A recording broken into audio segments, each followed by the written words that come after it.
We're back in Charlotte. Baltimore has won the toss and they have deferred. So Carolina will receive. Billy Cundiff, who, as you can see, leads the NFL in touchbacks, will be booting it. And deep back, they'll have Devin Thomas, number 80, and Jordan Pugh, number 29. There is a little bit of a breeze inside the stadium today. And as the Ravens are telling us, even with the 1-8 record, they cannot look past this Carolina team. And so here we go, another touchback. They'll leave it there. Number 26 for Cundiff. Boy, has he had a great leg this season for Baltimore. Let's take a look at the Carolina offense. Here he comes, quarterback Brian St. Pierre from Boston College, drafted in 2003 by Pittsburgh. He's been with Baltimore, Arizona, had a tryout in April with New England. He hasn't played since then. 4 practices, and he's starting today, Solomon. He signed on Tuesday. He said he put in 12, 14-hour days each day this week just to prepare for this game. But nothing can prepare him for the speed brought to you by this Baltimore Ravens defense. 1st and 10. Goodson wrapped up just like that. It's a loss of a yard on the play. Andrew is coming through from the secondary and makes the stop. The Panther offensive line has allowed 27 sacks, the 3rd most in the NFL. Bernardo taking the place of the injured Travell Wharton. And Mike Goodson makes his 2nd career start. Last week against the Buccaneers, 23 carries and 100 yards on the ground. 2nd down and 12 with a couple of tight ends. First pass by St. Pierre. Goodson out of Texas A&M. Brought down by Carr out to about the 27. Catch and run of 9 against this Baltimore defense. They're going to put more speed on the field, they tell us today. More defensive backs, more linebackers, but it's all anchored on the line by Haloti Ngata. Linebacker Ray Lewis leads the number 10 Raven defense, the 2-time Defensive Player of the Year, multiple Pro Bowler. And Ed Reed is back after missing his first 7 games with a hip injury. In his 2 games back already, 3 interceptions. It's 3rd down and 3 in the Wildcat. Over Edwards' head, bad snap by Khalil. Down he goes. Suggs was there, also getting some help from Jameel McClain. Loss of 13, and Carolina's got a punt on their first possession. Jeff Davidson, offense coordinator, you put in plays like this, and Khalil, you've got to make a much better snap. You cannot have those self-inflicting wounds. You don't even give your offense a chance because you can't get Mike Goodson the ball. Have to have a better snap, and against this Ravens team, they'll feast on your mistakes. Jason Baker will punt. Ladarius Webb is back, 2 years out of Nicholls State. He had a fumble last week, 10 days ago, in that Thursday night game against Atlanta. Bad punt. Webb from the 43 and held down. And nice tackle made on the special teams after that 7-yard return by Robert McClain, a defensive back. Now the Baltimore offense. Over the last 8 games, Joe Flacco has been the number 1 rated passer in the NFL. He's going to call a lot of his plays, they say today here in Charlotte. Absolutely. Depending on the look he gets from the defense, he's going to check to the run. If they have all the defenders back in the secondary, fewer defenders in the box means it's going to be a run. But if you crowd the line of scrimmage, he's not going to be afraid to check to a pass play and get the ball into the hands of one of his talented receivers. Great beginning field position from the 50-yard line, 1st and 10. Right to work, blocked by Heath. Tyler Brayton brings him down back at the 44, along with a good sack by Charles Johnson. The pressure was there, a loss of 6 and back to the 44. Charles Johnson just keeps working. He's going to be blocked initially around the corner here, and then watch him just continue to work. See, he's already upfield, and now he comes back. So he came back over from the other side, where Todd Heap was trying to block him, kept working. I think Heap's got to get rid of the football initially. He had a lot of time to hold on to. That's the 4th sack by Johnson. 2nd down and 16. Flacco going deep for Hushman-Sada. Touchdown! He beats Charles Godfrey. A 56-yard strike by Flacco. So if you try to crowd the box, single high safety, they're going to challenge the defense down the field. And see, you have 8 defenders in the box, single high safety, so he goes up top to TJ Hushmanzada, working against Godfrey, number 30. And we told you that they had a number of different receivers who can win down the field. Watch him at the top. And he's able to get past the safety, Godfrey, so he actually beat the corner, Gamble, as well as Godfrey, the safety. They should have had him covered much better on that play. It's the longest touchdown pass allowed, longest pass overall allowed by this Carolina secondary all season long. It's 7-0 Baltimore with the extra point by Cundiff. Hushmanzada on his 14th Raven reception. His second touchdown catch, and a big one it is, 56 yards for Baltimore. Well, the 600th career catch of Hushmanzada is a beauty. A 56-yard strike from Joe Flacco. 7-0 Baltimore on top. Prolific wide receivers. You see TJ Hushmanzada talking with Anquan Bolden, and don't forget about Derek Mason. And their head coach, Coach Harbaugh, said, we have to learn to play with a lead. They have blown 3 fourth-quarter leads so far this year. They've struggled even on the road to get off to a fast start, as we said at the beginning of the game. So this is the kind of fast start they were looking to, putting points on the board in their first possession. Just mounts on St. Pierre's back now. Here is Cundiff's second kickoff and his second touchback. Pugh to a knee. Cundiff is the only kicker to have at least one touchback in every game. So now Brian St. Pierre down 7-zip, takes it again. See Baltimore going up 7-0. St. Pierre is out there, former Baltimore third-string quarterback back in the 05 season. Here he has it again, beginning at his 20, first down and 10. Nicely outside. Flag is down. Steve Smith makes the catch.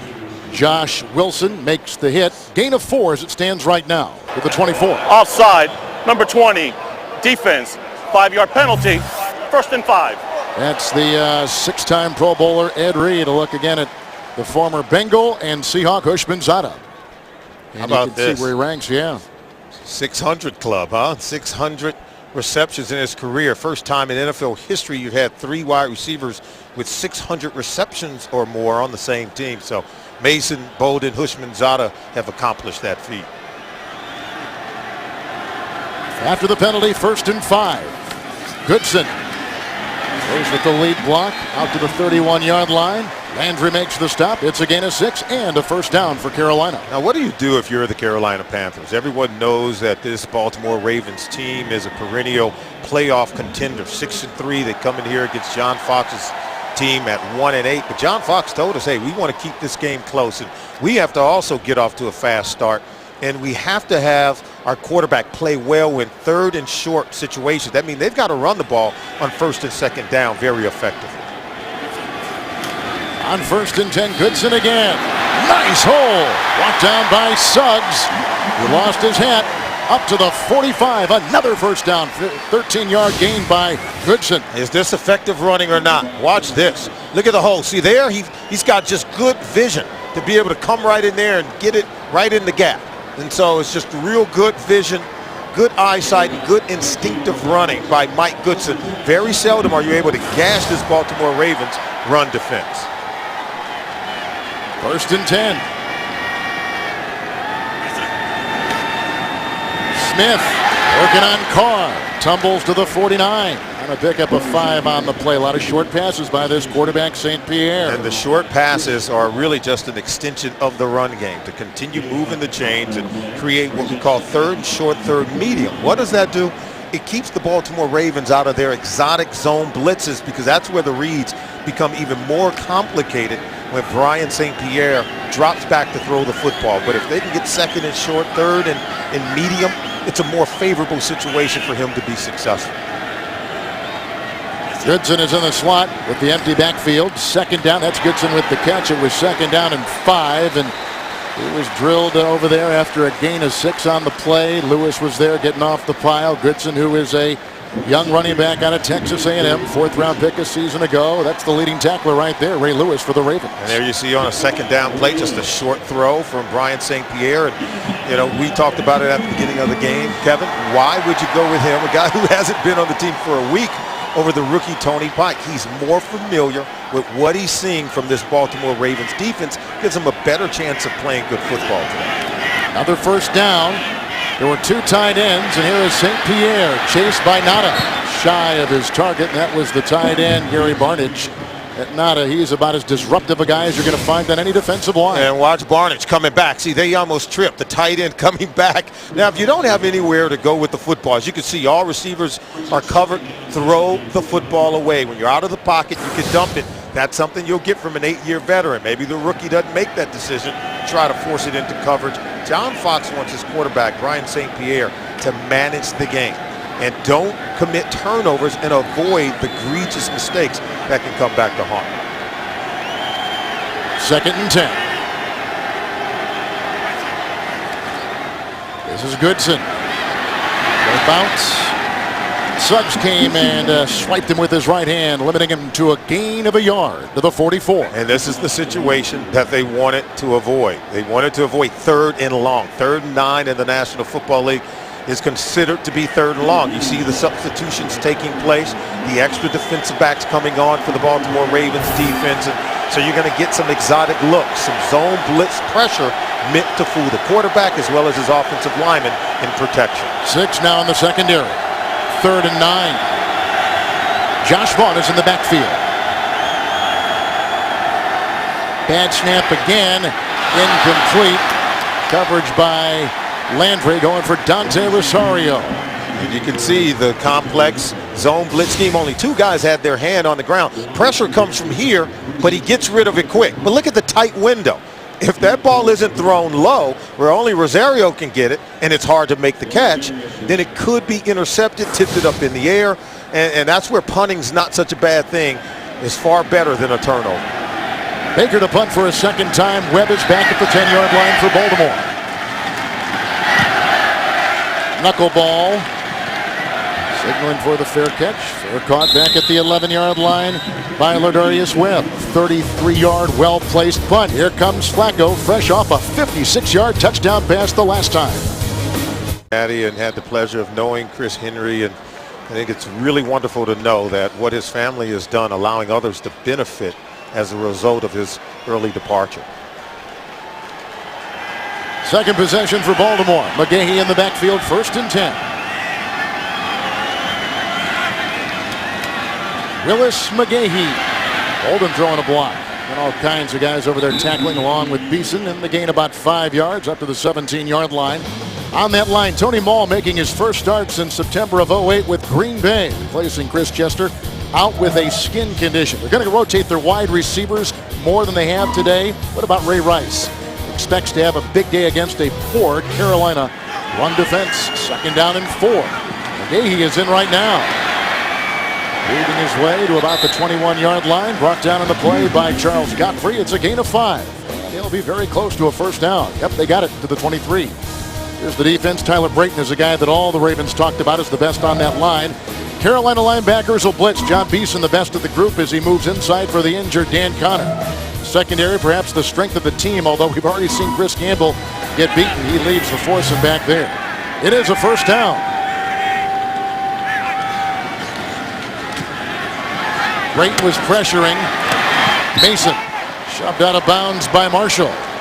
Close to a 1st down, 32-yard line, picks up 9. Does Flacco on the nice pass outside. He throws an out pattern about as well as anybody in the NFL. Absolutely. Look, we got a single high safety, and you've got 8 in the box, and so they're going to go outside, working with a one-on-one coverage. They believe they can win the matchup with their wide receivers outside. Yonda has moved to the left tackle here as a handoff to the Pro Bowler McLean. He takes it up the middle on 2nd down and a yard, and bulldozes his way for 6, picks up the 1st down.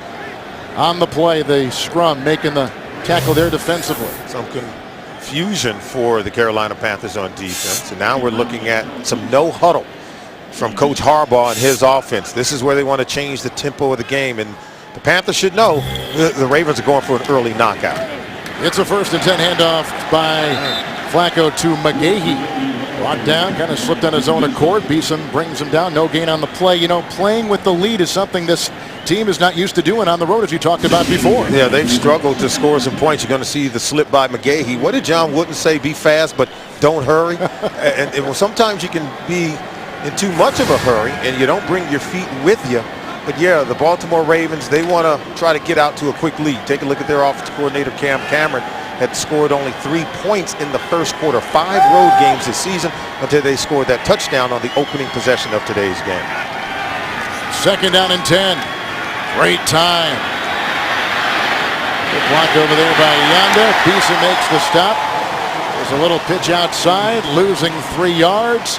McGahee couldn't find any room. They're back to the 34-yard line. They had run the combination route. Watch him look to his left side, and he's looking over to Todd Heap, looking over to Anquan Bowden. The coverage was so good, they forced him to check it down to Willis McGahee, and John Beeson's one of the more cerebral, and I think the best player on the defensive side of the ball for the Panthers. Well-diagnosed play.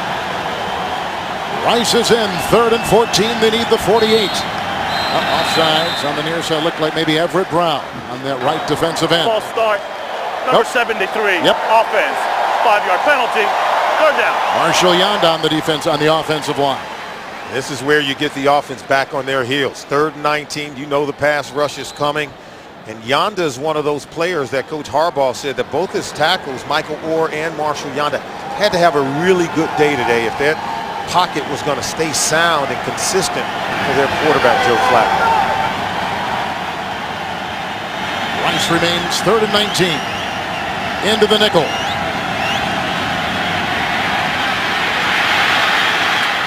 Ray Rice. Beeson, flag is down. The catch and run to the 48. John Beeson makes the stop. It is a gain of 18 as it stands right now. Wow, the pressure was on top of Flacco. This may be coming back. Let's take a look. He's already been sacked once today. Well, we talked about the tackles on the outside needing to hold up.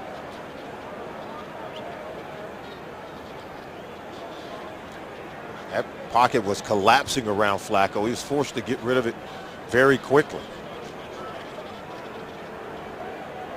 Yeah, Solomon told you only 3 points on the road in the first quarter, last 5 games, and he had a quick touchdown pass to Hushmanzada. First possession, 56-yard touchdown reception. A look at John Harbaugh, his brother Jim, and the Stanford Cardinal with a terrific win and a sensational Pac-10 record so far. Illegal use of the hands. Number 91. Defense. 5-yard penalty from the previous spot. Automatic first down. Wow. Solomon, that's Everett Brown. Everett Brown. On 3rd and 19. Use of the hands. Let's take a look. There he is right there. See if he goes to the face. That's what they call illegal use of the hand right there. To the chin area, neck area, turning the head up of Michael Orr. Do you think Flacco works better in a hurry-up, no-huddle type offense? I think he has better rhythm, and he talked about it, that the personnel grouping around him, the wide receivers, a tight end like Todd Heap, are better suited for this no-huddle offense. They can speed up the game, and sometimes when you go no-huddle, it doesn't necessarily mean you're going to speed up, but you can certainly keep the defense back on their heels and really go on the offensive attack. It should be 1st and 10 at the 34.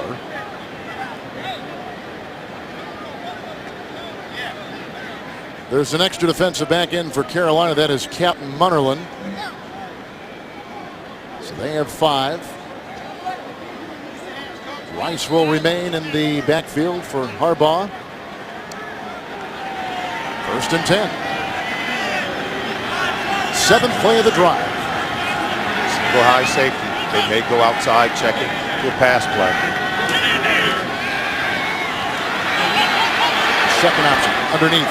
Rice made Anderson move and miss. Beeson makes the stop. Gain of 11 by Rice and a first down for Baltimore. Well, we got to show you what he's taking a look at. See, you got 8 defenders in the box. That means you got single coverage on the outside, pump fake over to the right where they had the coverage, but then you still have the reliable check down to Ray Rice, who's working against a linebacker in space.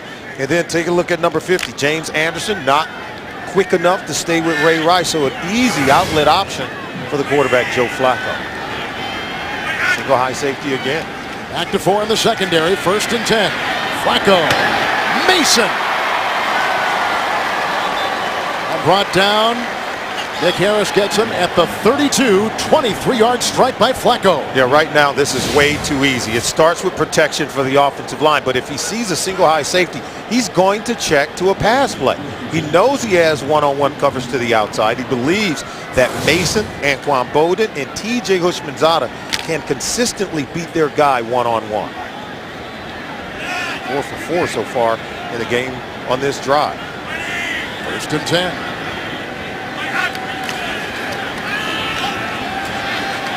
Look at the time. All day.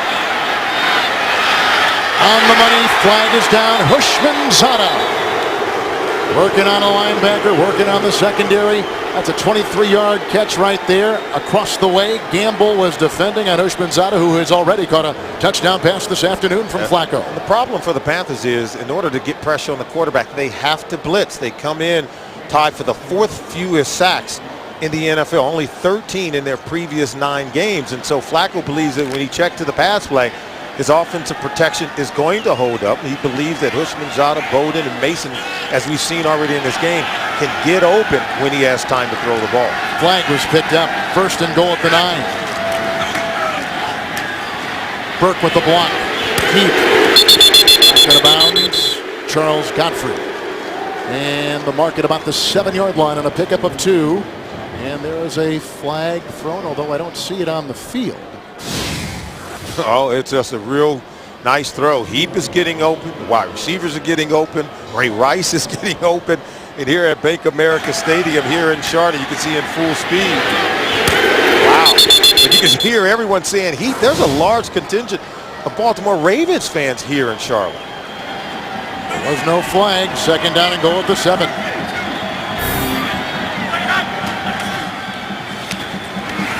Rice. And Charles Johnson from behind limits him to a gain of 2 down to the 5-yard line. Rice had that sensational season last year. Johnson's already recorded a sack on that line for Carolina today. Yeah, this possession started deep in Baltimore Ravens territory. And now 11 plays reeled off on this drive, coming upon the 12th consecutive play on this drive. And got to believe that if the Panthers can't get a stop here, boy, the floodgates could open widely. And we could have a blowout early. They're looking for the early knockout blow, and they could get it. Upcoming will be the 12th play of the drive. There's a timeout taken, and it was taken by Carolina, and our clock at 2:02 here in the 1st. 3rd and goal for Baltimore. Baltimore's goal-to-go offense not very good. 30th right now in the NFL. Well, they can run the ball, and the key is they can win the matchup advantage, particularly in this game. Look for Todd Heap to be a guy they try to get the ball to down inside the red zone. 5 in the secondary. Rice in the backfield. Ray Rice wrapped up, brought down. Munnerlyn got a hand on him, and also on that line, a big play by Johnson. It's a gain of a yard to the 4, and the defense of Carolina holds him out. They try to get the motion going one way, then the cut back, and it's open for a second, but you can see Munnerlyn, number 41, stepping up to slam the door shut on Ray Rice. Now look for some kind of rub screen, what we call a pick, but that's what I thought they would get. Now you have to bring on Billy Cundiff to try to get the field goal. So Baltimore on the drive, which began back at their 12-yard line. 11-yard catch and run by Rice. 23-yard pass to Mason. 23-yard pass to Houshmandzadeh. Here's a 22-yard field goal try by Billy Cundiff, and that makes it 10-0 Baltimore. 1:15 to play in the 1st here in Carolina.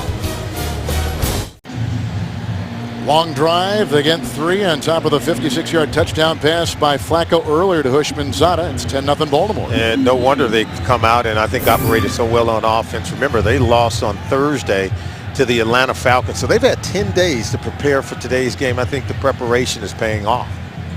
Devin Thomas and Jordan Pugh are deep back for Carolina. Here is the Cundiff kickoff. He's kicked off 2 previous times, both touchback. Here is number 3. Wow. 3 kickoffs and 3 touchbacks by Billy Cundiff. And tonight on CBS, for the first time, 2 teams may have to turn back. A new amazing race after 60 minutes tonight, and it's only on CBS.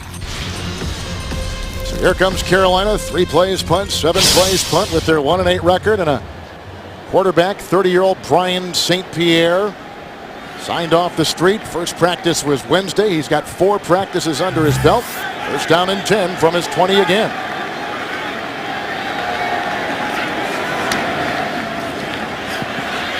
Here comes Jarrett Johnson. There goes the pass. 2nd down and 10. Pressure forced Brian St. Pierre to throw the ball away. Could not go through his progression. Could not read the defense. Didn't have time to do so with Johnson bearing down on him. We showed you the numbers. The Carolina Panthers are the only offense to not score a touchdown in the first quarter of a ball game so far this year. John Fox's offense has only scored 9 touchdowns in 9 games, and I think that takes its toll on the defense. The margin for error is very slim. They make one mistake, they're usually playing from behind. Terrence Cody on the line for the Baltimore Ravens. 2nd down and 10. Goodson, look at him slither free and get a block from Smith. He breaks a tackle from Reed, and there he goes, down to the 35. Mike Goodson. Landry is involved in the tackle, 40 along with Ray Lewis. 45-yard weaving run for a first down. And we told you in our open that he had the ability to run it inside, but he had the speed to cut it back. And this is unusual. Someone galloping through the secondary into the 3rd level of the Baltimore Ravens defense. They come in with a top 10 ranked run defense, and Ray Lewis said, I'm tired of the numbers. All we want right now is wins. 1st and 10. Here comes Goodson again. Time Nada got him from behind. Jarrett Johnson involved in the tackle. There was no gain on the play. They stay at the 35. You know, Ray Lewis has been with this team for 15 years. He says all the rankings, as you take a look at Mike Goodson, he said those rankings and #1 ranked defense and run defense, all those statistics mean nothing now at this point in his career. He knows his future cemented in a trip to Canton, but they want to win football games. He believes they can make it into the postseason and maybe make a Super Bowl run. Flacco with a touchdown pass. At the end of one, 10-0. First place Baltimore.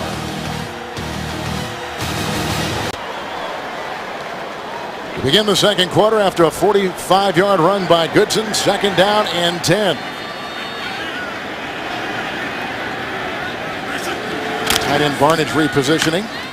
Woodson getting the block. And backpedaling his way into the grasp of Ray Lewis. It's a gain of 3. He's down to the 32-yard line. And with the new NFL.com mobile apps, you can stay in the game no matter where you are this holiday season. Go to NFL.com/mobile and download the apps today. 3rd down and 7. Yeah, and this is a big down for the quarterback, Brian St. Pierre. You've got to, at some point, push the envelope. You've got to challenge this Baltimore Ravens defense as Matt Ryan did 1 week ago in the Thursday night game in Atlanta. Into the dime secondary. Shovel pass, and that is Goodson. Shy of the first down. It's a gain of 5. Landry was there among a couple guys making the stop. Landry's had his hand in a couple of stops today. 4th down. Clever play calling by the offense coordinator, Jeff Davison. Shovel pass to Goodson, who presses the line of scrimmage very well. Just an excellent tackle by Landry coming up to make the tackle, forcing the field goal attempt. Here is John Casey, 41-year-old John Casey, trying a 45-yard field goal. Little breeze inside the stadium today. To get on the board, has got the distance, and he nails it. A 45-yarder and a 45-yard run by Goodson. Shutout gone for Baltimore. It's a 7-point game early in the 2nd. You may not think John Casey and Brett Favre have much in common. They both, of course, wear number 4, both 41 years of age. Both drafted back in 1991. Casey just nailed a 45-yard field goal right there. And the ensuing kickoff. Deep back, David Reed. He is a rookie out of Utah. And brought down nicely on the play by special teamer Abdul Hodge, former Green Bay Packer. 28-yard return. Nice start for Flacco, including a 56-yard touchdown pass to Hushmanzada. Timeout. 1st down and 10. Stallworth is one of the receivers. Rice in the backfield. Good block by Grubbs. Flacco on the fly and being chased on the play. His first incompletion today. It'll be 2nd down and 10. Yeah, he was red hot on the previous possession where he went 6 for 6 on the drive. Completed passes to 4 different receivers down the field, whether it was Ray Rice, whether it was Derek Mason, even Todd Heap and TJ Hushmanzada getting into the act, all catching balls as they go 13 plays on the drive. 84 yards, culminating with a field goal. And for the first time, they were able to get some pressure on Joe Flacco. We said the tackles had to hold up to provide him time to find receivers open down the field. 2nd down and 10. Nice catch, Stallworth, right in front of Gamble. That's a gain of 15 and a first down to James Brown in New York. Hey, Kevin, after spotting Tennessee a 7-0 lead, McNabb on 2nd and goal hooks up with the team's leading receiver, Santana Moss, a 5-yard strike. 8 plays, 79 yards, all tied at 7 in the 2nd. Kevin Harlan, Solomon Wilcox.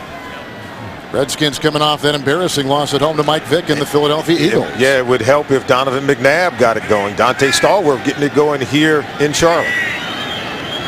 1st and 10 with Rice in the backfield. Grubbs another good block. LaRon McClain, Burke out ahead of him. Brought down by Everett Brown. Catch and run a 7 to the 45 to James Brown again.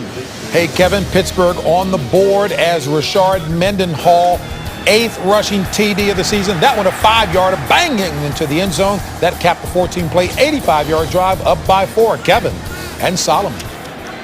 Steelers and Ravens atop the North. Yeah, and this game vitally important here for the Ravens to keep pace inside of the division. 2nd down and 3. Ray Rice, big hole.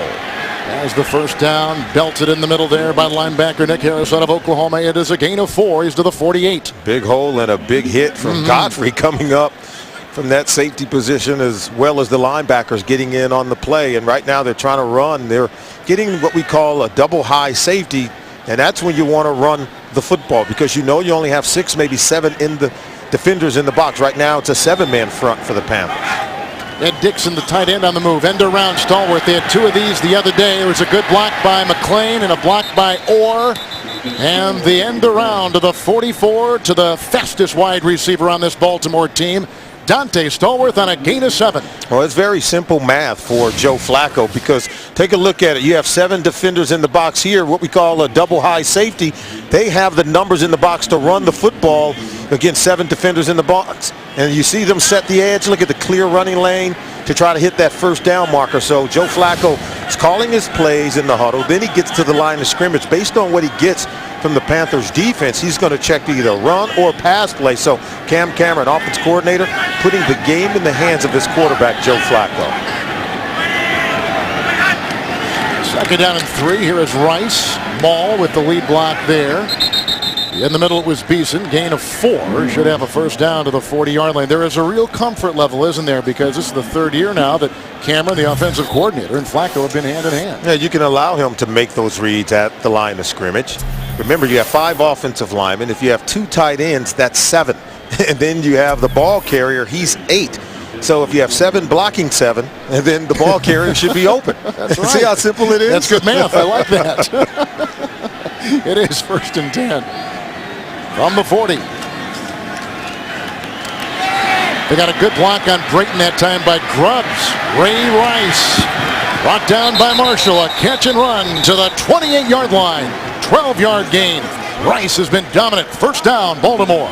The tight ends have beaten the Carolina Panthers defense for quite some time. So you get a play action fake over the middle, run the tight end down the middle of the field. And that's why the linebackers are so far removed from the line of scrimmage. You dump it down to Ray Rice, he can attack that first down marker and pick up a new set of downs. 1st and 10. McGahee. Hit on the play by Landry. Down inside the 24-yard line, picks up 4 right there. So we've had a 12-yard catch and run by Rice, a 15-yard pass by Stallworth, and they're moving the ball nicely downfield. Going with the no huddle quickly, trying to keep this Panthers defense back on their heels. 2nd down and 6, Flacco.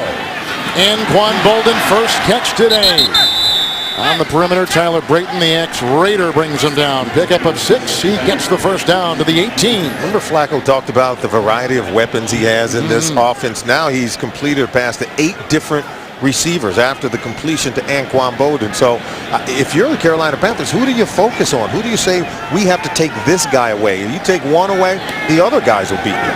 It's fun watching this no-huddle, isn't it? Great tempo and rhythm to it. And it's fun the way that Cameron has empowered his young quarterback. We talked about it before the game, how much Joe Flacco has grown in his cerebral and physical abilities. With McGahee, 1st and 10. Willis, McLean with a block. Stuff him there in the middle. Beeson and a couple making the stop along with Nick Hayden. It's a gain of a yard and put him at the 18. I think the guy between a rock and a hard place is their middle linebacker, John Beeson. As you can see, 21 drives of 10+ yards, more, tied for 3rd in the NFL as this Baltimore Ravens offense. But Beeson has to protect from the deep pass plays of the tight end going over the middle and passing game. But you still got to really be cognizant of them running the ball, sniffing around the line of scrimmage. It's hard to be in 2 places at one time. Rice is back in, 2nd and 9, into the nickel. Or with the block with the other side, they come through. Anderson can't get him, the linebacker. Dumps it off to Rice. Missed block by Marshall. Down to the 11-yard line, the elusive Rice. One mistake after another right there. The nice 7-yard completion by Flacco. Well, tackling really helps if you want to play defense. Watch James Anderson, number 50. Tackle the quarterback, and you have yourself a sack. And then watch number 27, C.J. Wilson. Tackle the running back, or I should say number 31, Richard Marshall. So if you can tackle, you're going to be able to play much better defense. But the longer this defense stays on the field, I think you'll see them missing more tackles. 3rd and 2. Fumble perhaps, or a handoff, and it goes to Rice, and he was stopped there. They think it's a fumble. Wow. It is a fumble. Rice fumbles the ball. Brayton at the bottom of the line. We told you the Ravens talked about this guy last night. A turnover as they're marching in the red zone. Turnovers are the great equalizer. It's what the Panthers needed. Turnover on the exchange quarterback and Ray Rice, so it's a 1st and 10 now. Goodson. Boy, was he hit well that time. Great looking hit by Corey Redding. It's a gain of 2. He's up to the 17. Take a look at what happened on the fumble. Now look at Ray Rice. See, he doesn't know that he was going to get the football. He thought it was going to be a fake. And you have to wonder if it was for the end around, whereas Flacco's supposed to give the ball to Houshmandzadeh, who would have been wide open. And so Ray Rice was not prepared to receive the ball from Joe Flacco. Miscommunication between quarterback and running back. Greg is back on that defensive line for the Ravens. 2nd down and 8. Oh, look at this. Untouched Jameel McLean devours the quarterback, Brian St. Pierre. A loss of 3 and back to the 13-yard line. You always take the most immediate threat. Through that A-gap, you've got to protect that. And you've got to be able to step up if you're Dante Rosario. If the center turns out, then Rosario has to step in and take the most immediate threat, who is McLean, coming right up the middle. So right now, Greg Madison dialing up some exotic blitzes to put pressure on the quarterback, Brian St. Pierre. There's been a lot of talk about this Baltimore defense. 6 in the Ravens secondary, 3rd and 11. 3rd and long, be careful where you go with the football. St. Pierre, they go outside. Goodson, running back, was tackled by Landry in a catch and run of 5. Not enough for the 1st down. By the way, when they took the ball away, the Panthers on that Raven red zone possession, that's the 5th takeaway in the red zone by the Panthers. That's tied for number 1 in the NFL. And St. Pierre, he did the smart thing. You wonder, why is it this offense moving? First of all, you can tell that the Baltimore Ravens were dialing up the blitzes, trying to force him to make a mistake. And I think the fact that they're punting and don't turn the ball over in this area, that bodes well for this offense. Jason Baker. Lardarius Webb. Flag is down. Hit initially on the play by the backup tight end. That is Gary Barnidge. A hang time of 4.07. A 57-yard boot, an 8-yard return, and Al Riveron will tell us what that flag was all about. Riveron has on his crew 4 different officials on this crew that have worked the Super Bowl. So among the most experienced. There's a player down for Carolina. I think it's just a leg cramp. Sen is the guy who is down for this team. He is a backup linebacker. Ball is at the 34 as the officials confer. The big play in this game so far in the opening drive by Baltimore, a 56-yard touchdown pass. Flacco to Houshmandzadeh. And of course, the Ravens wanted to score early in the ball game. They were able to do that. Were able to drive again.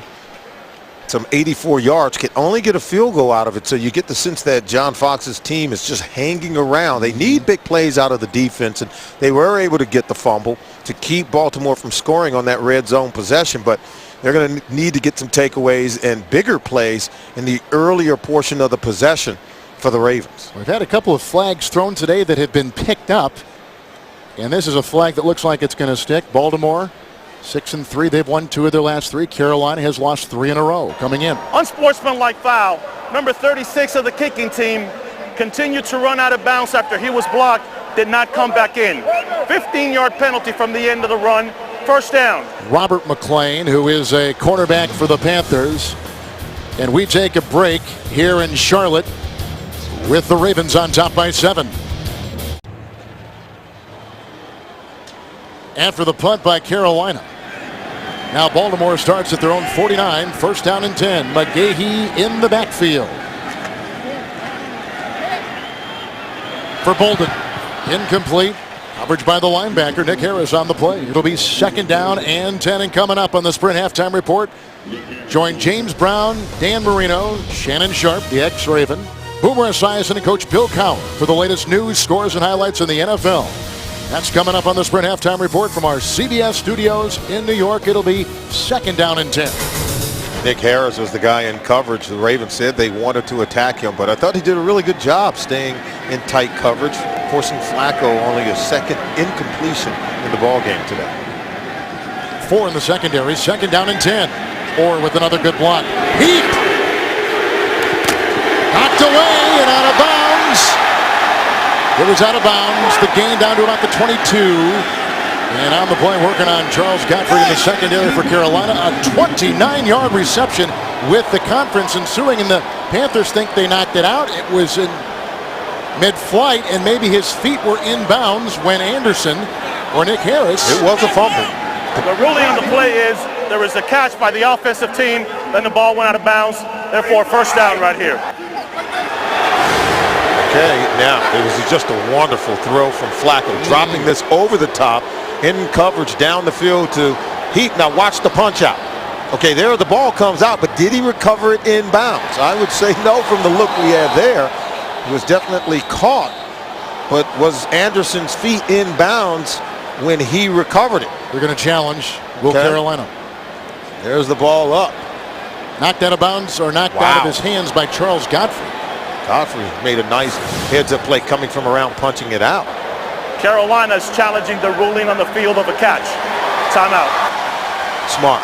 I think you've got to do that because the Ravens are marching looking for more points, and John Fox got to do anything to tip the scales in his favor. Welcome back to Bank of America Stadium here in Charlotte. Let's take a look now. I think the forced fumble occurred with everyone in bounds, but look at Anderson. Now look at the foot. His right foot is on the white chalk as he's going to make the recovery. And I think he's going to be ruled out of bounds. And it was called an out of bounds recovery on the field. So I don't think we see anything enough to overturn the call on the field. His foot is on the white chalk as he's making the recovery. So they're going to say that he recovered this ball while out of bounds. And I think if you're John Fox, you had to challenge it. You had to take a look at it. We said games are won by inches, and you can see Anderson's foot was only out by 1 inch as he went to make the recovery. It was a legal fumble in the field of play, but it wasn't recovered by Anderson in bounds. That's going to be real close. Take a look at, okay, it's his left foot.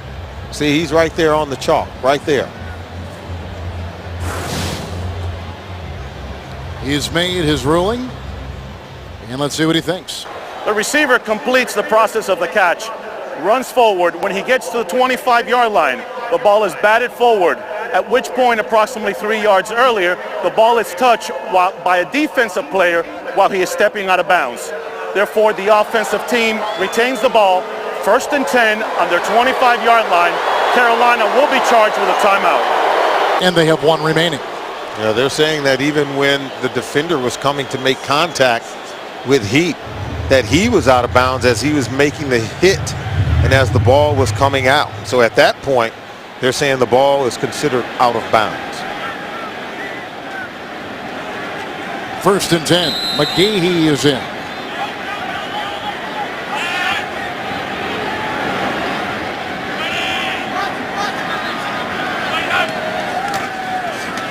Willis McGahee, Redwell, loss of 2 on the play. It looked like Sherrod Martin came in, and second-year player out of Troy with a nice tackle on the play. Back to the 27-yard line. Yeah, you know, Flacco's going to read the safeties and see if they're back in coverage, and so he's going to check to run if they're back. And I think Martin and Godfrey's got to do a better job of disguising it and waiting for Flacco to call the play at the line of scrimmage and then creep up. Wait for him to check to a run play, but then come up late. Right now they're showing 8 defenders in the box. On 2nd down and 12. Heat.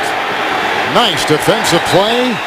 Richard Marshall marking back 4 yards to the 31-yard line. And they're going to check to a pass play when they get 8 defenders in the box, but they go man coverage, and so they lock up man-to-man on Heat. But you can see Beeson, he reads it, and so he comes up, and so does Mutterland. So, and Marshall as well. They're able to come up in man-to-man coverage and really get tight to Heat. It's going to be interesting to see what they do in 3rd long.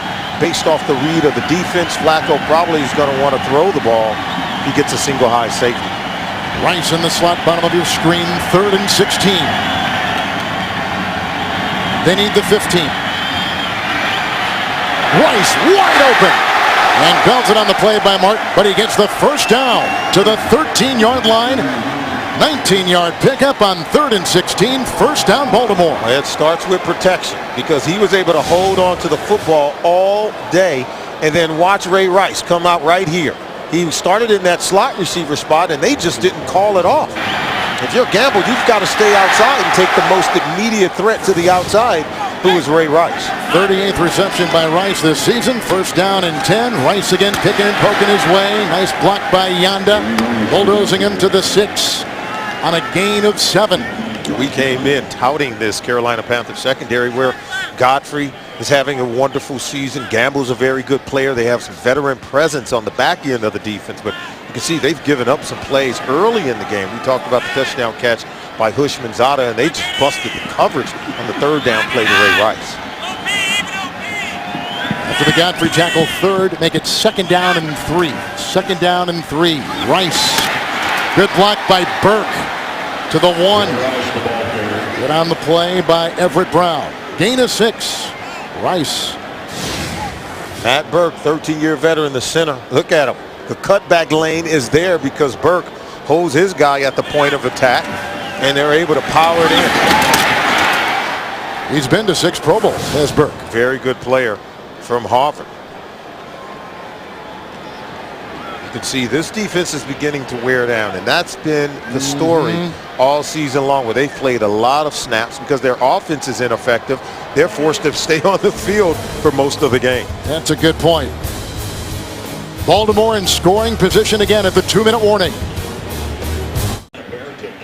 2-minute warning. You were talking about that Carolina defense being on the field a long time. Yeah, time of possession, you can see extremely an advantage for the Baltimore Ravens, where you expect the defense for the Panthers to wear down sooner or later. You have to watch it in the second half. 1st and goal at the 1. Pretty easy handoff right there. Ray Rice with the 3rd rushing touchdown this season for him. And the Ravens extend their lead 16-3. We call it a war of attrition. Who's going to wear down? You keep a defense on the field for a number of snaps. Long drive after long drive, sooner or later you get to just walk right into the end zone as if the defense isn't standing there. They're huffing and puffing, and they're the home team, the Carolina Panthers. But over the last couple of weeks, they have played an inordinary amount of snaps in a given game, where they've gone from ranked 4th in the NFL 2 weeks ago to now 14th. Billy Cundiff, 17-3. Well, there are a couple key plays on that drive. Heath caught one for 28. Rice caught one for 18. Sets up the 1-yard touchdown run by Ray Rice. Beautiful Charlotte coming up.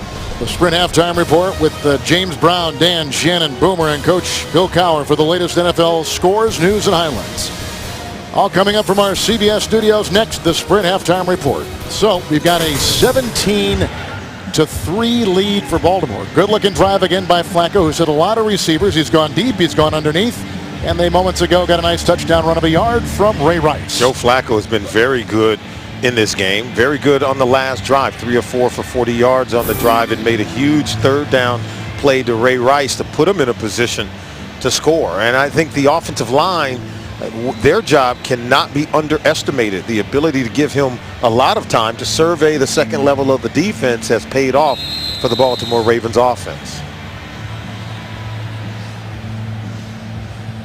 Ravens on the road 2-3, and of course we talked about that loss earlier. They had 10 days ago to the Atlanta Falcons, 26-21, a heartbreaking loss, and they gave the players a couple days off. You mentioned this before. The coaches did some self-scouting, trying to look at the issues as they go to the second half of this season. Yeah, and they understand that, hey, you got to come in, take care of business in this game. But even Ray Lewis told us, and Coach Harbaugh knows that 4 of their next 6 games are at home. Isn't that nice? And they feel really good about the second half of the schedule. Cundiff, who's got all kinds of touchbacks today, leading the league in that category. This time it'll be brought out.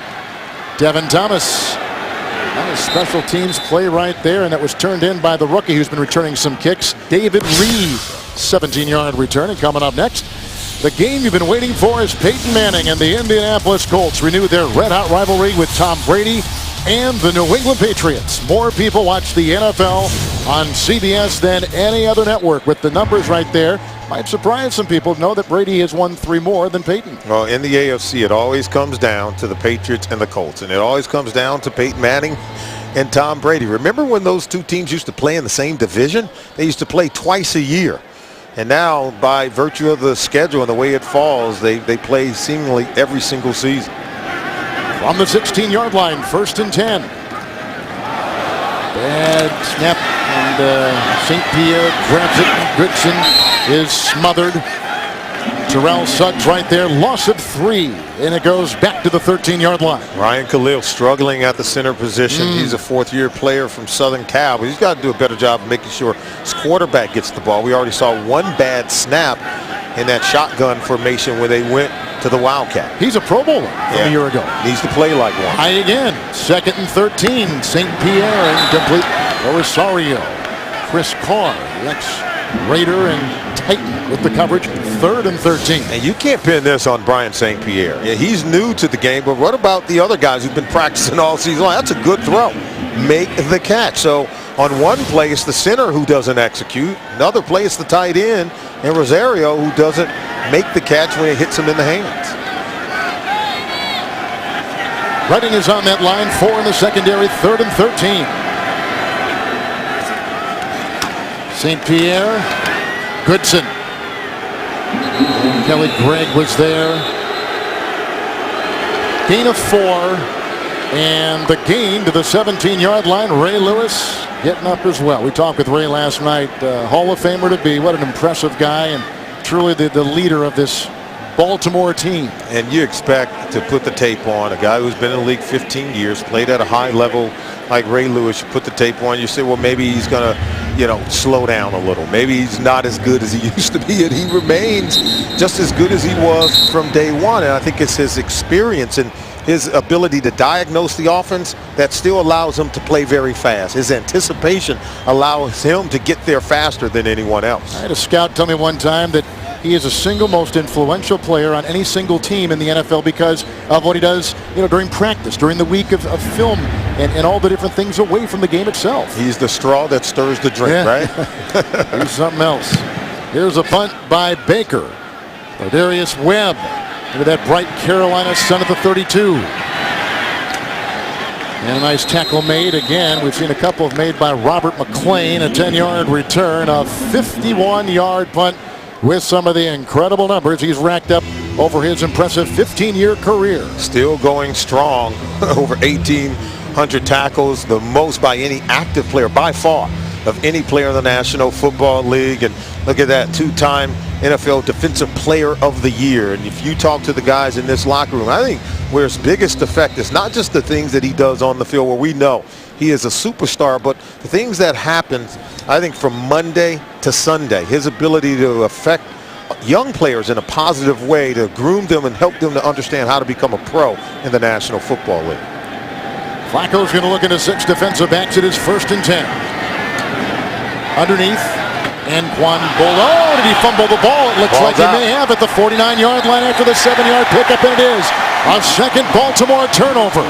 One was in the red zone. This one is in Raven territory, much to the chagrin of John Harbaugh. Yeah, John Harbaugh knows that this is how you allow teams to get back into ball games. And if they want to finish teams off, if they want to win the AFC North Division title, and I think they're talented enough to do it. Anquan Boldin knows it. You've got to hold on to the football. You cannot play against lesser opponents and give them opportunities before halftime. They could have put more points on the board. And now if you're Brian St. Pierre, do you take a shot here with 58 seconds to go? I think so. St. Pierre 5 of 9 today for 29 yards on 1st and 10. Whoops. Paul Kruger coming in. 2 years out of Utah. That is his first sack. 9-yard loss and push him back to the 42. Well, if you're going to take a shot, the quarterback is going to need protection. I think the elements around the quarterback right now for the Carolina Panthers just aren't playing well. You can't put it on Brian St. Pierre. Give him a chance to make a play. 2nd and 19, and was that picked off? It Ball's looked not like on the ground. Close. They're going for Steve Smith. They seem to think it was It was trapped between the legs of the defender. The ball never touched the ground. It's either an interception or a reception for Steve Smith. Look at Nada in there against It'll be interesting to Gross. see what they call this. The ball never touched the ground, Kevin. Well, it's going to be, I think, Carolina's ball. Although we've not been yet. There we go, right there. Gives us a definitive signal. Steve Smith took it away from the defender at the bottom of the pile. Josh Wilson. It was trapped between the legs of Josh Wilson. And you could see that clearly. We're not guessing there. Now watch this throw. Smith knows he's got to get in front of the defender, but watch this. Watch the ball there. See, the ball has never touched the ground. Like 2 legs, like 2 hands. It's 3rd and 12. It's a catch. We're going to have a timeout. Carolina, their 3rd and final.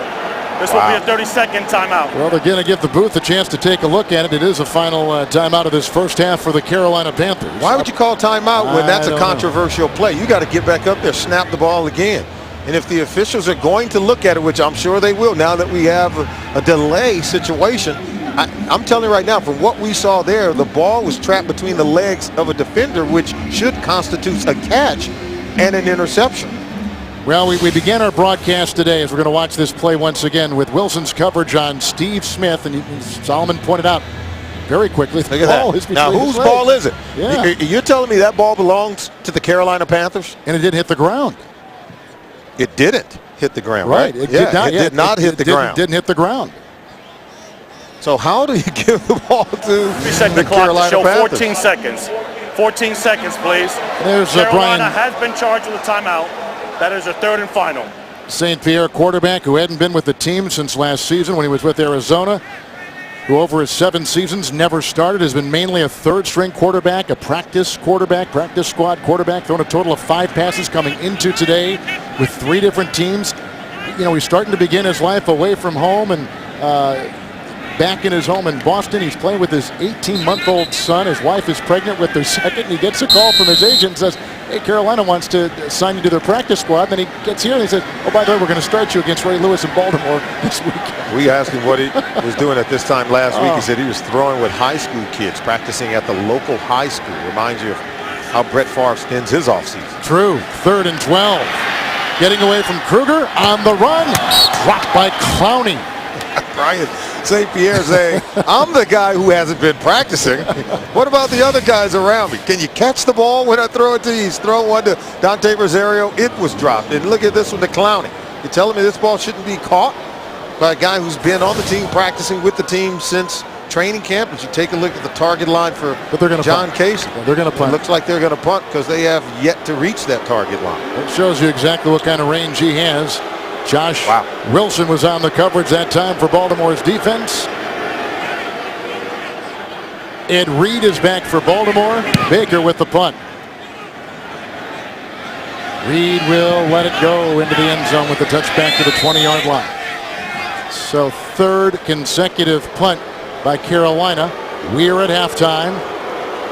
Here, the big play. Flacco on the first drive of the game finds Hushmanzada for 56.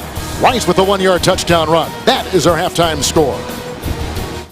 Only flaws in Baltimore's attack today. A couple of turnovers. There's our halftime score with Solomon Wilcott's Kevin Harlan. Thank you for rejoining us here in beautiful Charlotte. And we've seen an early lead by Baltimore, something they have not enjoyed this season. The Ravens had 10 days to prepare for the game, and it really did pay off. I think the way they came out and jumped out to the early lead, scored on the first possession, and they have yet to look back. They have to do a better job of protecting the ball in the second half. Speaking of that, the points of protection brought to us today by Allstate. I think you got to first look at the start in this game by their quarterback, Joe Flacco. Yeah, he's come out ready to go, 213 passing yards, second most in his career in the first half of a ball game. And then their ability to protect the ball, I think, has to be paramount. 3 fumbles in the first half. They lost 2 of them.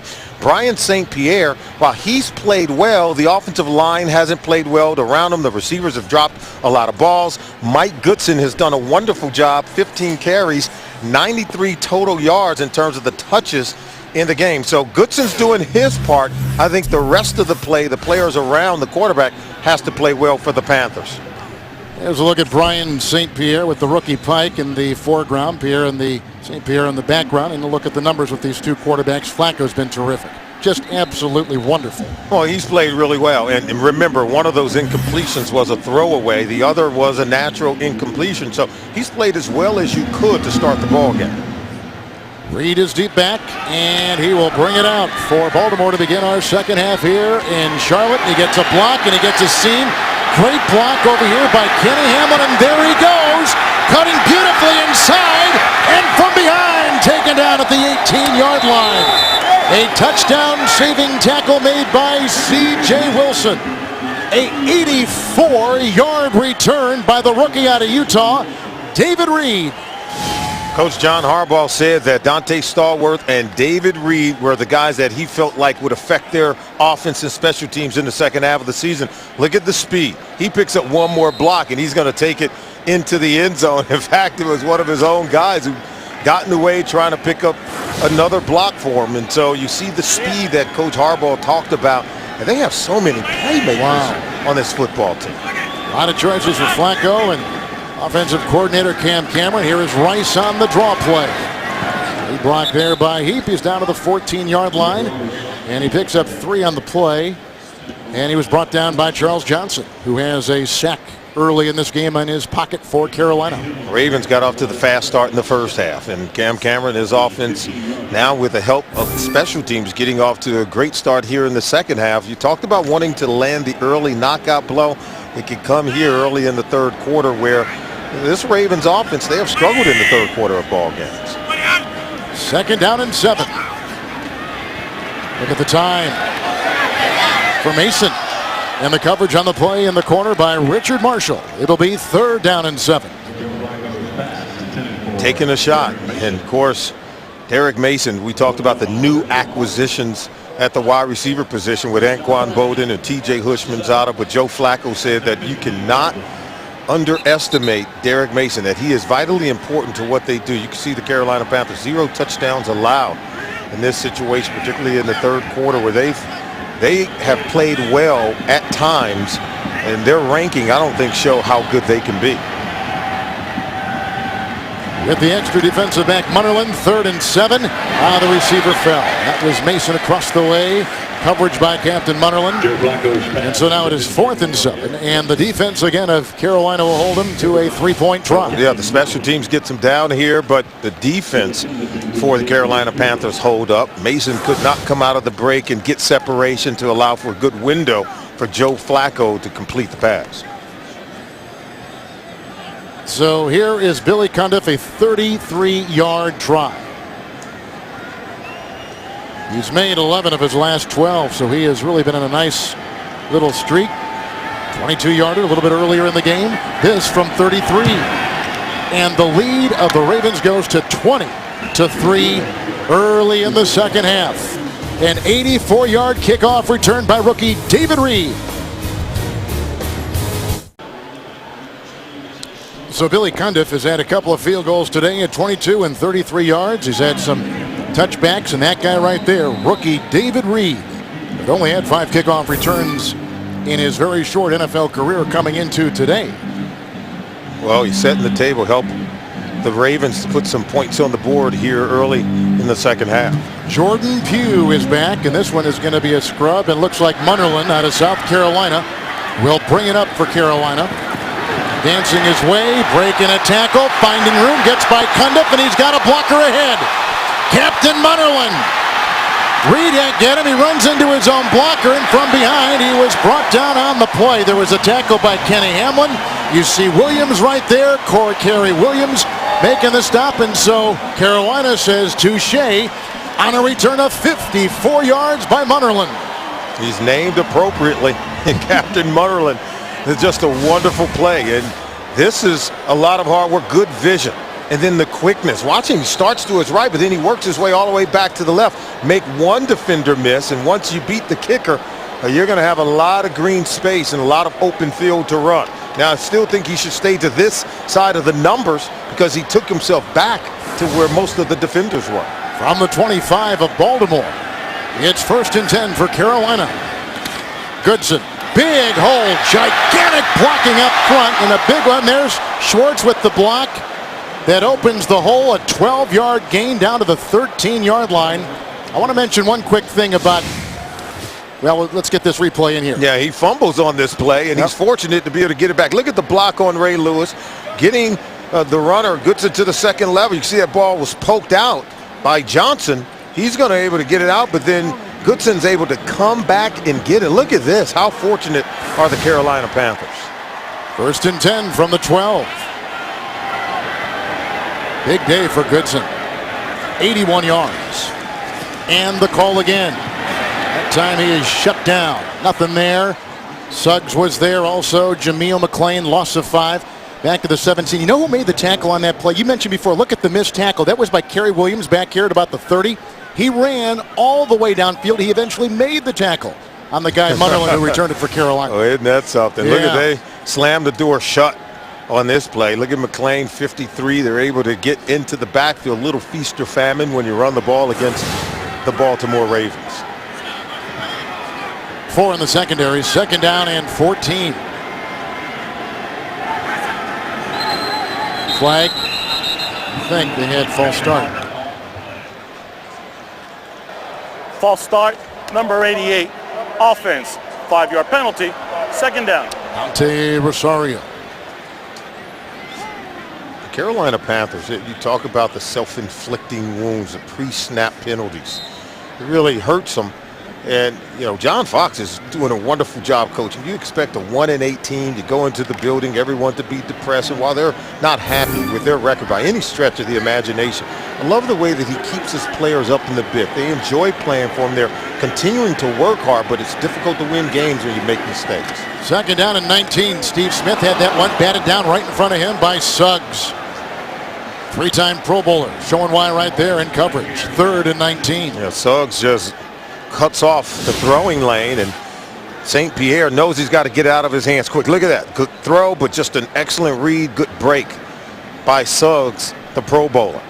And that's just a good play by him. Still trying to get it to Steve Smith. And, you know, they have to divide up a lot of reps between all the young quarterbacks they've had on their roster since training camp, whether it's Matt Moore or Jimmy Clausen and now Brian St. Pierre, Tony Pike.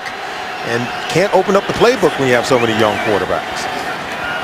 3rd and 19, incomplete. They're going to Geddes outside here. The rookie from Baylor, David Geddes, incomplete, and so it's going to relegate him to a 3-point try. The Ravens have not given up a 3rd quarter touchdown since last year, and all this season, only 9 3rd quarter points allowed by this terrific Baltimore defense. Wow, 18 games without allowing a touchdown in the 3rd quarter. You can see they're still pretty good. So here's John Casey. He's got a 45-yard field goal already. This will be a 40-yard drive. Kickoff return by Munnerlyn. Set this great position up, and he has got it. Another 3 on the board for Carolina. 20-6 Baltimore. 11:49 to play in the 3rd quarter. What a way to spend a full afternoon. Kids from the YMCA Youth 4- and 5-year-old Football League from nearby Mooresville, North Carolina. Munnerlyn has that kickoff return of 55 yards. You know, the The coverage teams of Carolina are not bad. The coverage teams of Baltimore are not very good. Here comes Reed, and he is quickly taken down. And a nice defensive play right there, turned in by Carolina defensive lineman Eric Norwood. 22-yard return. Numbers for Flacco. He'll have it when we return to Charlotte. From the 18-yard line, Baltimore will have it 1st and 10. Against a Carolina team which just a couple years ago, back in 08, won the NFC South at 12-4. Look how far they've fallen in a short time. Flacco. Johnson chasing. Beeson chasing. Incomplete. And looking for McLean. You know, we take a look at these names right here. One guy has been responsible for putting this team together, and Ozzie Newsome has done an incredible job with this Baltimore franchise. As a general manager, remember, Ozzie was a Hall of Fame tight end. So I guess Hall of Famers recognize talent in others. And look at the list of these names in the Pro Bowlers. And you've got 9 former first-round picks with 42 Pro Bowl appearances. And on this current team that we're watching play today, there are 15 Pro Bowlers on the Baltimore Ravens roster. So Ozzie's done a wonderful job continuing to lend to the talent on this football team. Rice on 2nd down and 10. Stuffed. It's a gain of 2. And in the middle they had Nick Hayden out of Wisconsin. 6th-round draft choice. Look at that. The most Pro Bowlers on a current roster of any team in the National Football League, the Baltimore Ravens. And Ozzie Newsome, and you talk to a lot of teams around the league, and who consistently does a wonderful job of mining the draft for talent. Ozzie Newsome, of course, Coach Harbaugh is a part of that process, and I think the entire structure that they have in the front office for the Baltimore Ravens are world class. Flacco looks into the nickel, 3rd and 8. Right through the hands of Mason, playing with a broken pinky on his right hand. I mean, that could have been a huge gainer. 3 and out for Flacco and the Baltimore offense. They got a punt. What did Joe Flacco tell us about Derek Mason? He is the most reliable of any receiver we have. Well, this is not too reliable. And for the first 2 years that Flacco was here, Mason has been the one dominant, constant receiver to help in the maturation and growth of the young quarterback. Sam Cook to punt. Munnerlyn is back inside the 35.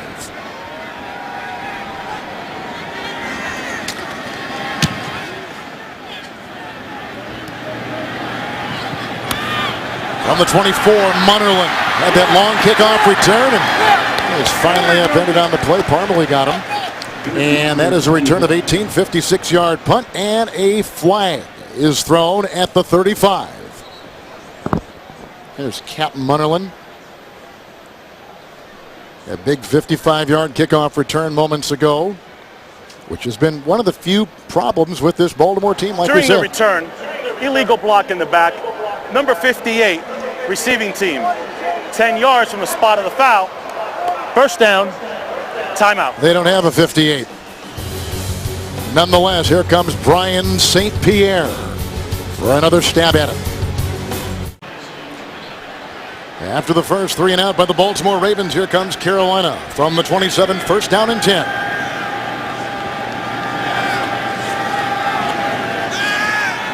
Brian St. Pierre hit by Suggs. Incomplete pass for the tight end Barnidge. Coverage by Carr and McLean. Tuesday on CBS, an NCIS safe house is attacked. Now the hunt is on for a traitor. Mark Harmon stars in TV's #1 show, NCIS Tuesday. Only on CBS, 2nd down and 10. How would you like to be Brian St. Pierre? One day you're playing with your kid in the backyard or changing diapers, and next thing you know, you're starting against the Baltimore Ravens with Haloti Ngata on the down defensive line and Ray Lewis and Ed Reed on that defense. You better be careful with the football. Goodson on 2nd down and 10. Dancing his way. Looked like Dwan Landry was the first one to kind of get him around the shoestrings on a gain of 4. They'll mark him at the 31-yard line. I like this Mike Goodson. I love the aggressiveness in which he plays the game. He presses the line of scrimmage, plays with a quickness, with a speed and a tempo that you really like. 81 rushing yards in the game. He's caught the ball well coming out of the backfield, going over 100 yards in total offense for the 2nd week in a row as a starter. They've got to like what they see in him as well. Kruger on the defensive line. Fabian Washington now playing the corner across the way. 3rd and 6. St. Pierre, that was blocked at the line of scrimmage, wobbling away. Who got up there? Was that Nada who got in there? It's 3 and out. They had great pressure on him, and they got to punt the ball right in his grill. The Baltimore defense. 0 for 8 on 3rd down is the Carolina Panthers offense in this game today. That ball was batted at the line of scrimmage. They're struggling on offense. And St. Pierre, yeah, he can play better, but I think we talked about it. The players around him can play better. When they get him in 3rd and long, I think he has to be careful because turnovers loom large. 2 quarterbacks in the second half so far have combined for 0 of 8 through the air. And here is the punt by Jason Baker. Webb at the 16. And he slithers his way out and finally brought down by Jordan Sen. 11-yard return, 53-yard punt by Baker. Flacco and the offense retake the field here in the 3rd. Just saw a 3-and punt by the Carolina Panthers. You see the offensive today of Baltimore and Carolina. No second half first downs yet in 2 possessions by this Baltimore offense. 1st and 10 handoff and a gain of 3. And Willis McGahee picks it up, and he was brought down on the play by James Anderson. And you can build your own football dynasty and compete year-round with CBSSports.com franchise football. Find out more at CBSSports.com/franchise. From the 30-yard line, 2nd down and 7. McGahee remains.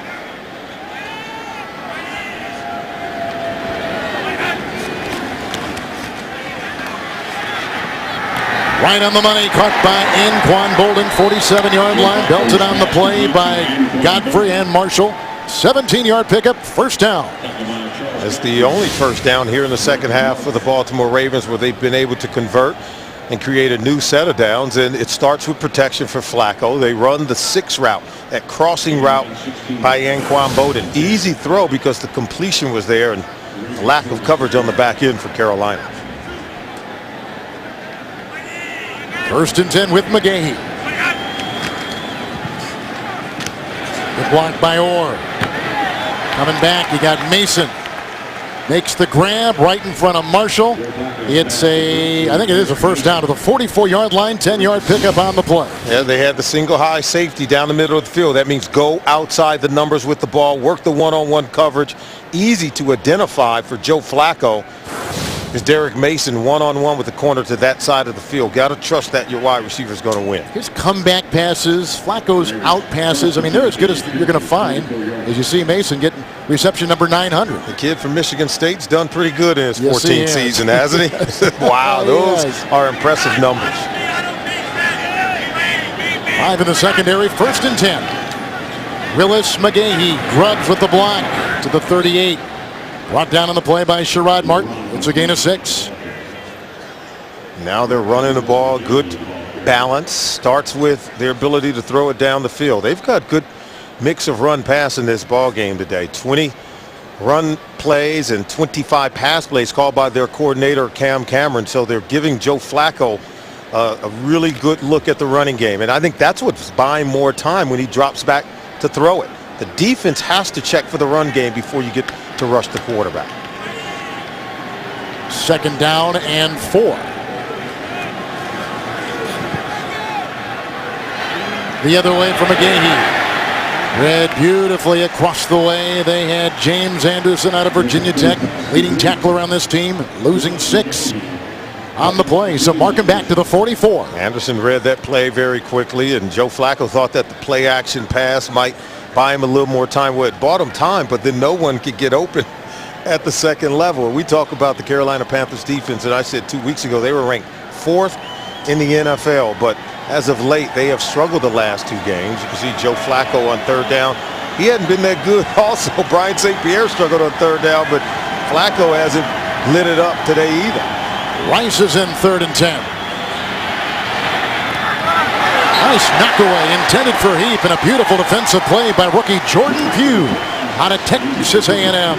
Every now and then you've got to make plays in coverage, and Pugh does. Because I thought that Flacco threw a nice ball. You see the route run by Todd Heat. That ball maybe should be put on the front side of the shoulder for Heat. Nonetheless, Pugh was able to close the distance between he and the intended receiver and knock the ball down. Cook is one of the best at forcing fair catches, getting it inside the 20-yard line. Munnerlyn is back inside the 10. Cook, who is out of Nebraska, and bounced the wrong way. Touchback to the 20. 44-yard punt. So here comes Carolina's offense as we take you to New York and James Brown. Hey, Kevin, this play goes the right way as the Jets move out in front by 13. Take a look here. Mark Sanchez hooking up with Santonio Holmes. 41 yards to pay dirt. 9 plays. 92-yard drive. 20-7. Jets on top of Houston late in the third. Kevin Harlan and Mr. Film Study himself, Solomon Wilcox. That's right. Holmes had that nice catch last week and that overtime win over Cleveland. Before that, an overtime win on the road in Detroit. The Jets are riding high. Yeah, JB, the film study shows that Santonio Holmes is an easy go-to guy for Mark Sanchez because he'll break your back whether it's in the fourth quarter or overtime. Ryan St. Pierre, 1st and 10. Goodson. And he's into the secondary, brought down by Suggs. Gain of 4 up to the 24-yard line. And tomorrow on television's #1 news show, a bank heist in broad daylight, and the suspects are multiplied. A new Hawaii 5-0, that's tomorrow, only on CBS.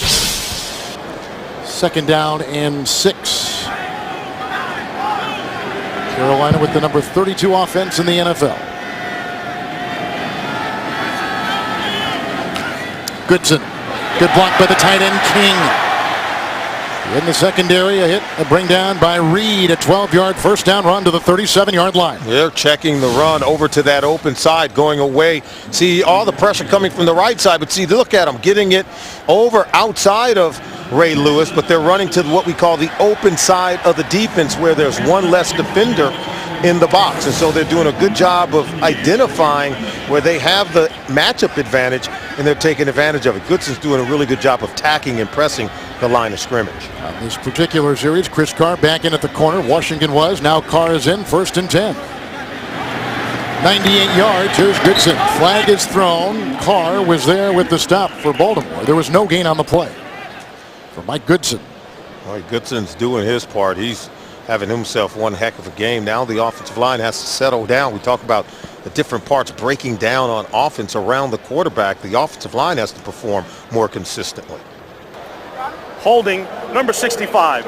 Offense, 10-yard penalty. First down. Gary Williams. You know, Brian St. Pierre, how has he fared today? Look at the bad snap by Khalil. So it throws the timing of the play off. The tight end drops the ball. Another good throw. There's a drop on a 3rd down play. Should have been 1st down. And then another throw where that one could have been much better to get us. So I think there's been a variety of things that have caused this offense to struggle. Only 36 yards passing for Brian St. Pierre, an NFL low by a starting quarterback. Matt Castle had 68 yards in a game this season. 1st and 20. Second option with Redding bearing down. Threw it away, looking for Smith. Coverage by Carr. See, he's been told not to take sacks. He's been told that if nothing's there immediately, don't try to do too much, just throw it away. Because pressure is in his face. His offensive line isn't holding up consistently. But see, he's smart enough in sensing the pressure, and he knows get rid of the ball. Live to fight another day and play on 2nd and 20. Ryan St. Pierre was in that same draft back in 03 of Carson Palmer, Byron Leftwich, Kyle Bowler, Rex Grossman. Give you some perspective. 2nd down and 20.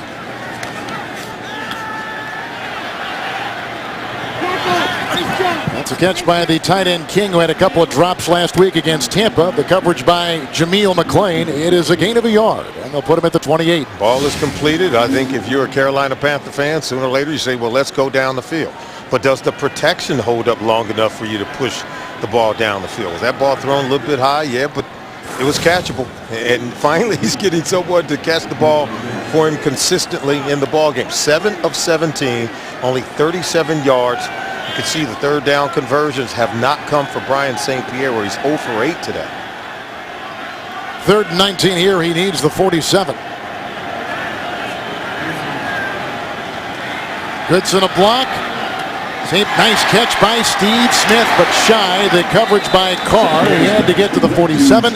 He gets to the 42, picks up 14 on 3rd and 19, and they got a punt. Well, he throws it, he gets the protection, and it's complete. And what did the Panthers tell us? That they wanted to stay out of 3rd and long. Well, this is the 5th time today where they've been 3rd and 10 or longer. So that's not a favorable condition for the quarterback, Brian St. Pierre. Not a favorable condition for John Fox. He knows it's going to be hard to convert those into first downs. 5 plays punt for the Carolina Panthers.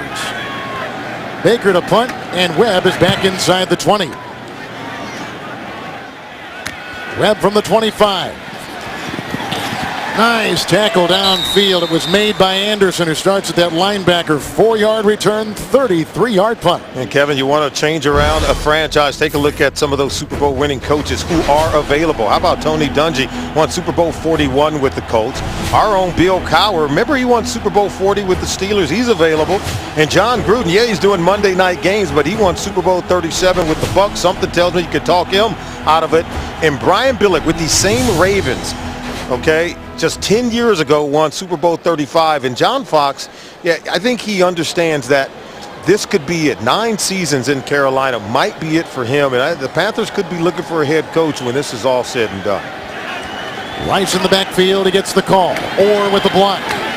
Tackle made on that defensive line by the Carolina Panther defensive lineman after the gain of 4, Everett Brown. Well, we know that Fox and Harbaugh are good friends going back many years to when they were both on the University of Pittsburgh football coaching staff. They know each other very well, and Coach Fox talked about, or I should say Coach Harbaugh talked about what he learned from Coach Fox. And you know, John Fox has been here 9 seasons. He's taken this team to a Super Bowl and probably took them as far as he could. And I think with the labor issues looming on the horizon, I think there were some things not done in the offseason that maybe could have given him a better team to field during 2010.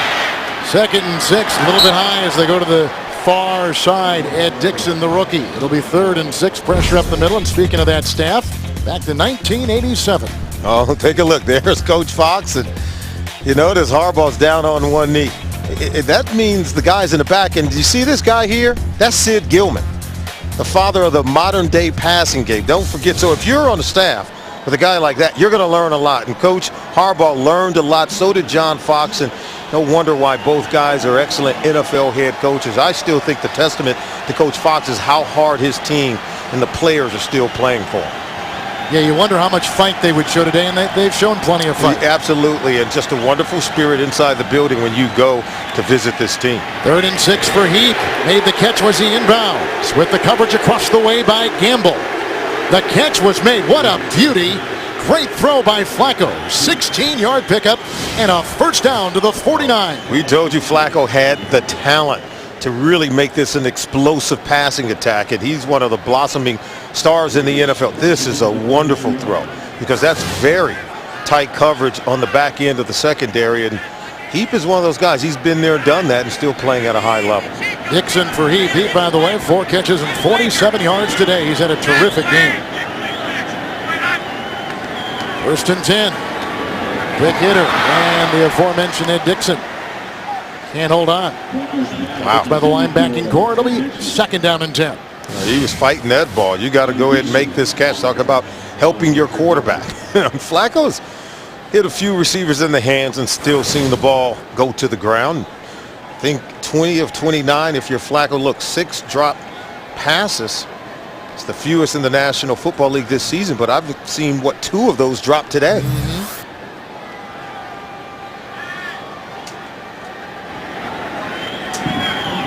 2nd and 10.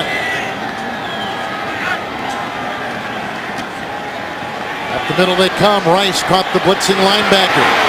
Flacco gets away from Johnson. Oh, he fumbled the ball. He was hit on the play by Everett Brown at the 35. Looks like he jumped on the ball, losing 14.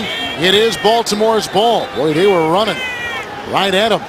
Flacco may have tried to do too much. We talk about quarterbacks, and you've seen Brian St. Pierre just get rid of the ball. When you get out of the pocket, you're in harm's way. No one is open.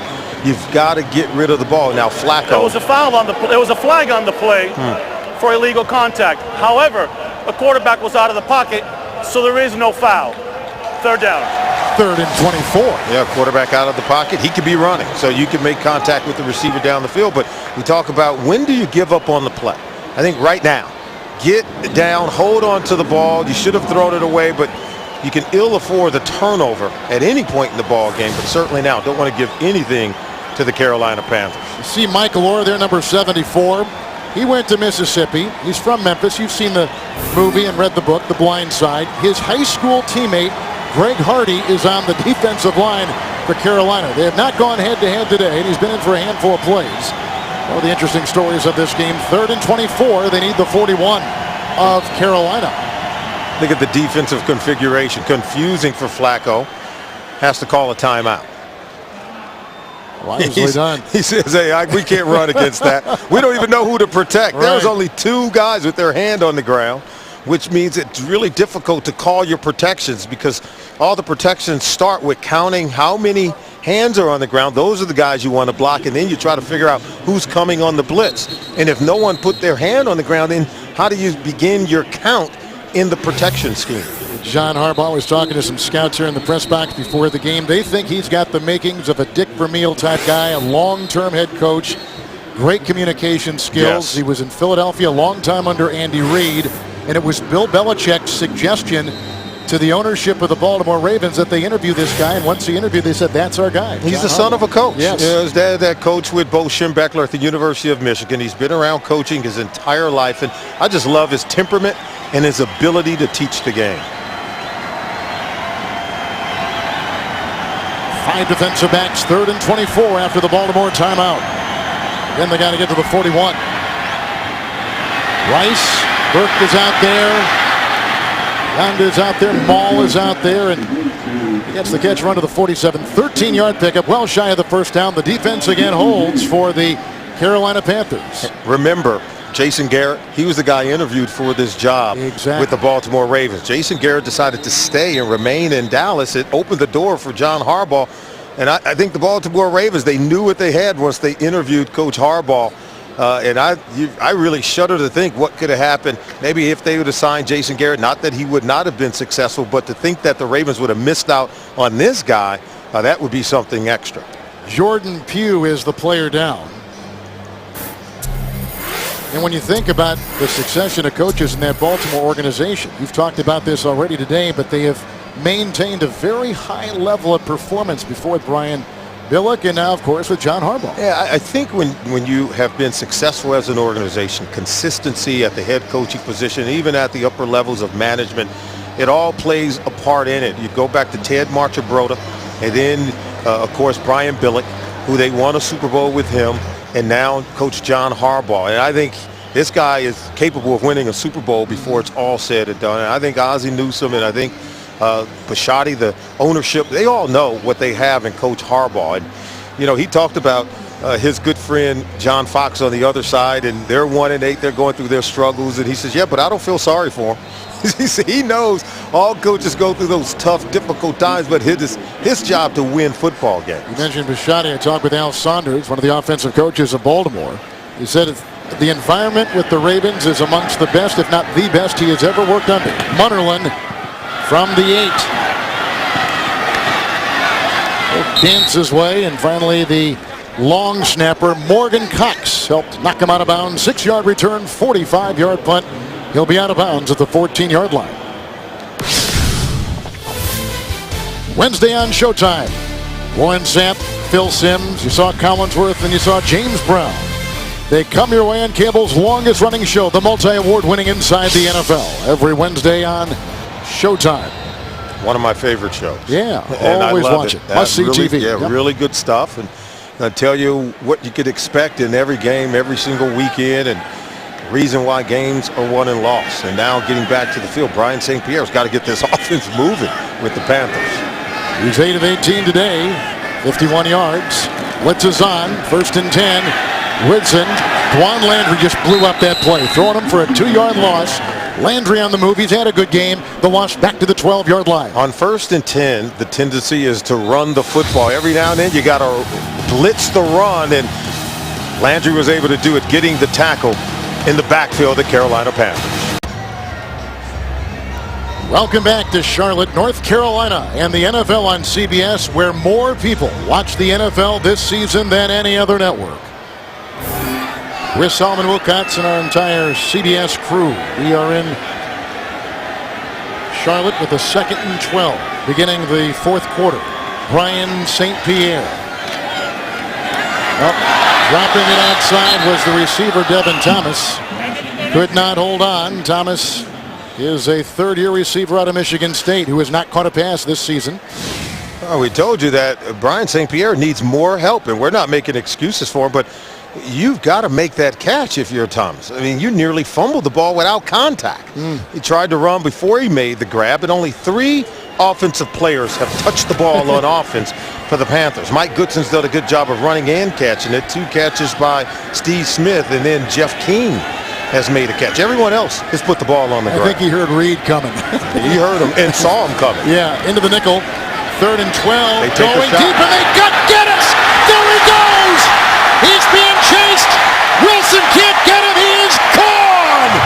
Can you believe it?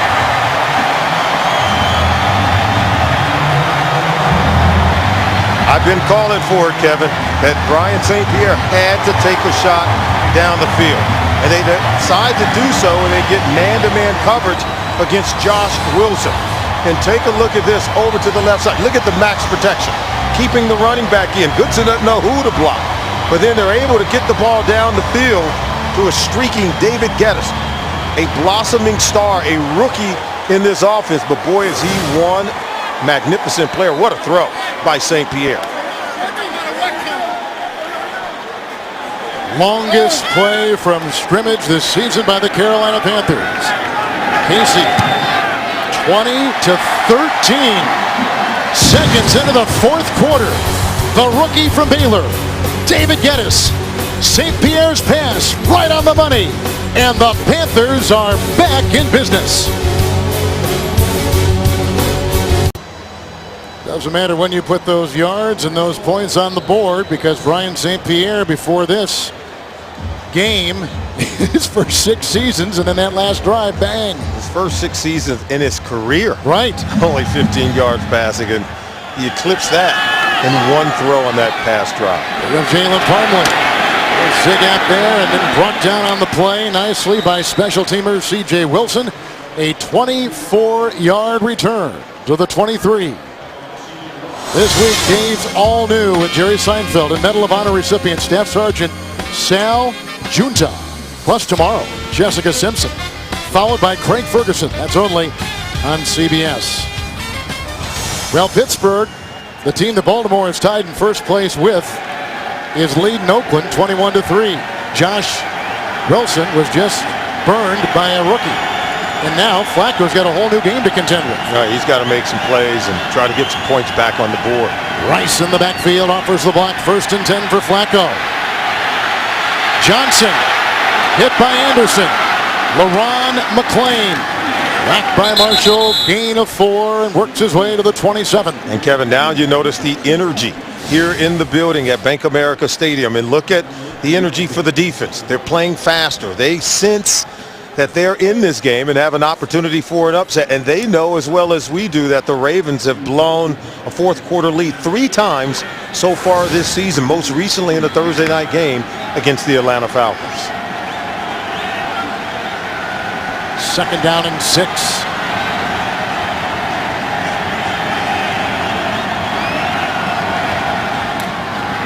Rice among the many. James Anderson in there. No gain on the play. They'll stay at the 27. Beeson as well, and now they're going to be forced to put the ball in the air on 3rd down.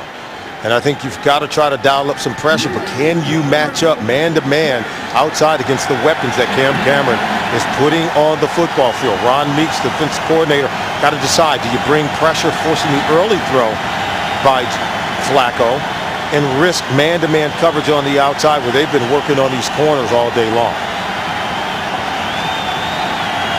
6 in the secondary. 3rd and 6.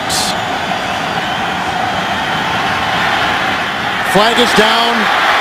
Bolden, 1st down run, and he's up to the 47-yard line. And he was brought down by Martin. Flag is down. Yep, 20-yard catch and run. And as I said, a flag is thrown at the 29-yard line across the way. Did they pick the coverage player, Richard Marshall, in the secondary? Offensive players call it a rub. On defense, we call it a pick. Okay? Right. A different point of view. There are 2 fouls on the play, both on the offense. Illegal shift, 2 players moving at the same time. Number 81, that penalty is declined. Bolden. Pass interference, also on the offense. Number 86, 10-yard penalty. Replay 3rd down. Heap. Pass interference, they're calling it a rub or a pick. Heap on number 31, Richard Marshall. That's what allows the receiver. You wonder why a guy gets wide open? Now watch here. This is that bunch formation. Now watch Heap. See right there. Stop it right there. See, he clips and gets the one little step. And see, you can see Marshall falling down. Just one little step is all Bolden needs to get inside. So that contact down the field initiated by Heap. They're considering that and calling it pass interference. 6 defensive backs, 3rd and 16. Flacco needs the 33.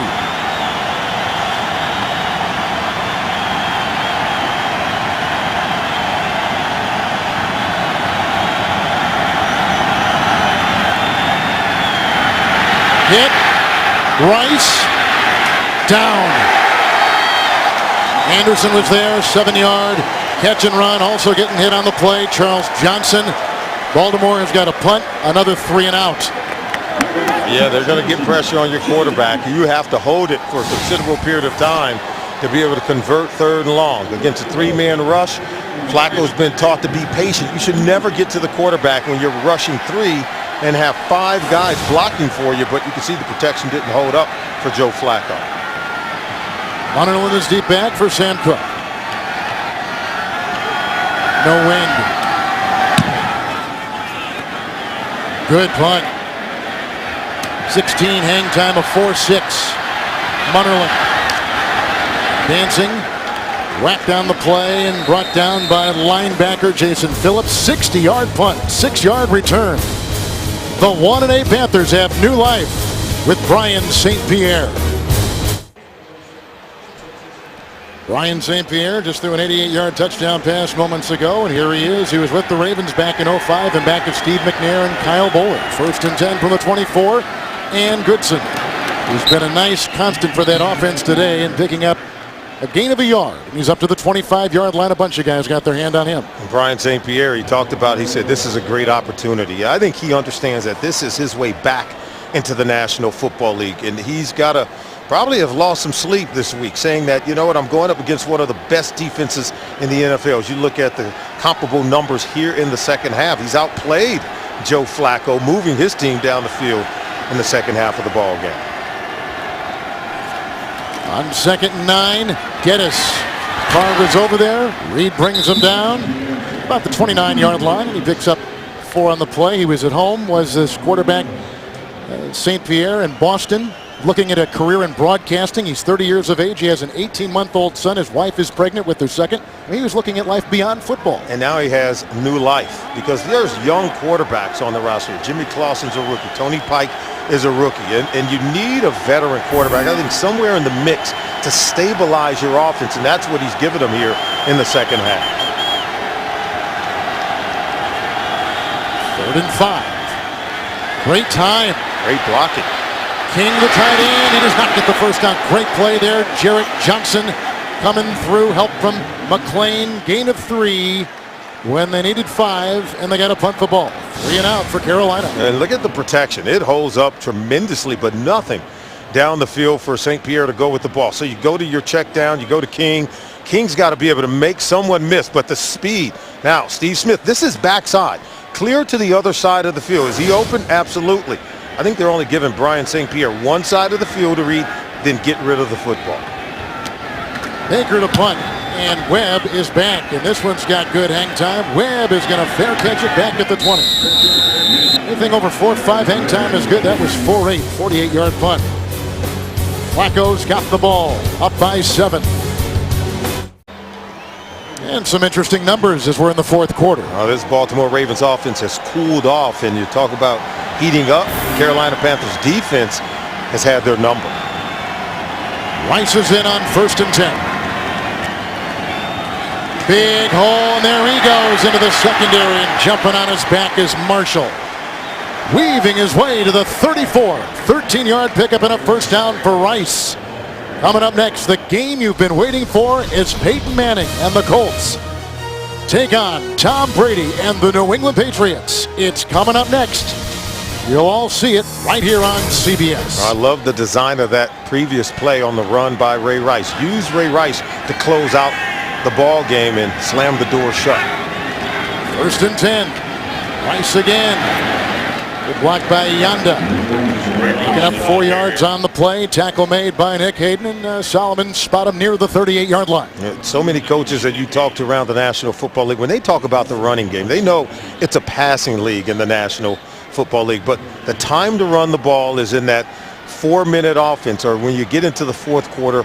Feed Ray Rice. You can see what he's done today in terms of his overall production, but they want him to be productive in the fourth quarter, slamming the door shut, eating time off the clock, not giving the ball back to the Panthers.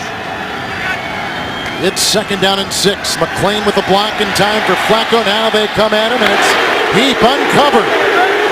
First down, brought down by Sherrod Martin, deep into Carolina territory at the 33. A catch and run of 30 yards, a big day for Todd Heap. Now watch the tackles. Look at Yanda. Look at the protection in the backfield by McClain, and then the movement at the quarterback position by Joe Flacco, getting it to Todd Heap, who I thought ran a wonderful route. He was initially covered, but then he started back, and watch him here. See, and well, that's just another play.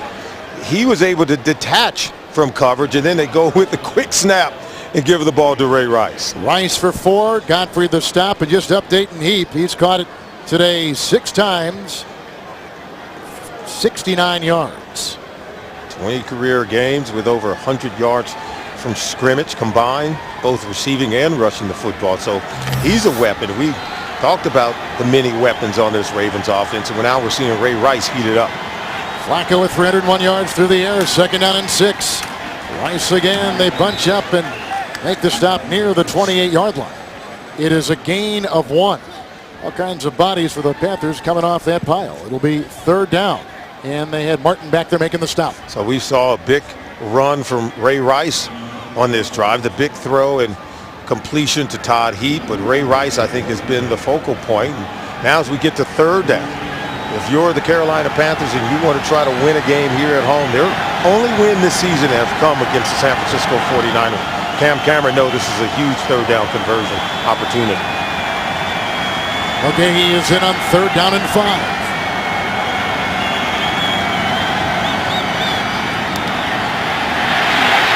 Down he goes at the 32. Hit by Greg Hardy. And on the bottom of the pile, they have Everett Brown. They combine 3rd sack.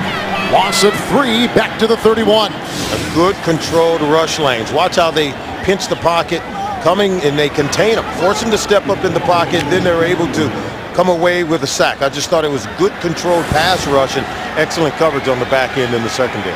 Here is a 49-yard try by Billy Cundiff.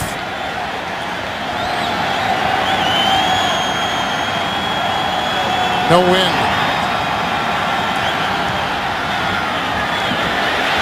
The distance, and he gets it. 23-13. That's a big field goal. Under 6 to play.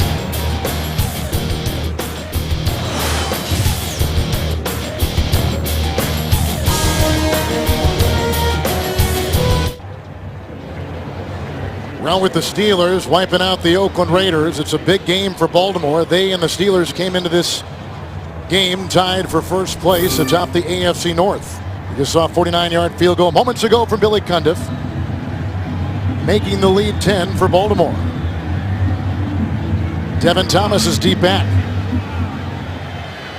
Another touchback, 4 today by Cundiff. Well, last week, a heartbreaking loss in Atlanta for the Baltimore Ravens. Falcons trailed by 1. 65 seconds left in the fourth quarter. Matt Ryan led a 7-play, 80-yard drive. Roddy White was the big star. A catch there, and then the clincher right here. Falcons won it 26-21. Trying to avoid a fourth quarter letdown here against a 1-8 Carolina team. They lead now by 10. Yeah, the Ravens allowed 3 touchdowns in the final 5 possessions of the game for the Atlanta Falcons. They have to improve in these situations in the fourth quarter. From the 20, it's Mike Goodson on 1st and 10. Not a lot there. Jarrett Johnson saw to that, shuts the door, loss of a yard. Carolina, 12 total yards. And of course, when they start at their own 20 or worse, they're not moving the ball well at all. So usually move the ball with better field position. And there's no sense of urgency in this situation from the offense because a couple of scores and they could take the lead. So you got to come out slinging it. This is where you allow your quarterback to take chances in ball games. Goodson, by the way, today, 19 carries and 96 yards, 2nd down and 11. They'll leak him out here. Incomplete. Suggs, Redding, we're in the vicinity. Greg getting back. Greg and St. Pierre were teammates at one time. You can see there's the protection. The thrown behind him a little bit, trying to get it away from the defender. Now they're facing 3rd and long. These are the situations where the offense has not been able to thrive, where Brian St. Pierre has not been able to convert in 3rd and long situations. Look at that, 1 of 11 on 3rd downs today. Goodson remains 3rd and 11. St. Pierre intercepted. It's picked off by Reed. His 4th interception with the lateral. Landry trying to get by Gross. Over the pylon. Touchdown!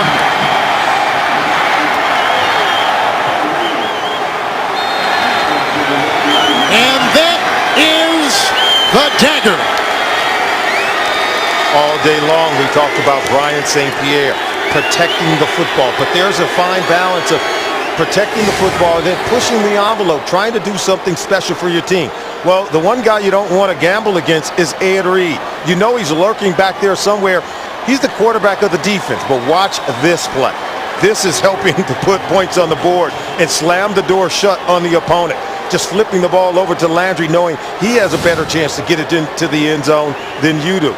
He is not a selfish ball player. I think it proves it right there. Now, he's got a bad ankle that he hurt last week in Atlanta. Maybe one of the reasons why he did pitch that ball away. But he's come back and played 3 games since missing the first 7. He's got 4 interceptions. The extra point makes it 30-13. First place, Baltimore. What a play. I always say the Baltimore Ravens, they play defense as if they're on offense. Now, he could have laid down if he wanted to save the ankle, but he wanted points on the board scored by the defense. Brian St. Pierre saying, hey, I want to keep my job. I got to make a tackle. He's not able to get to Landry in time, and he sensed that failure and a loss looms large at the end of this ball game. Number 54, Ed Reed. Someday he will be in Canton.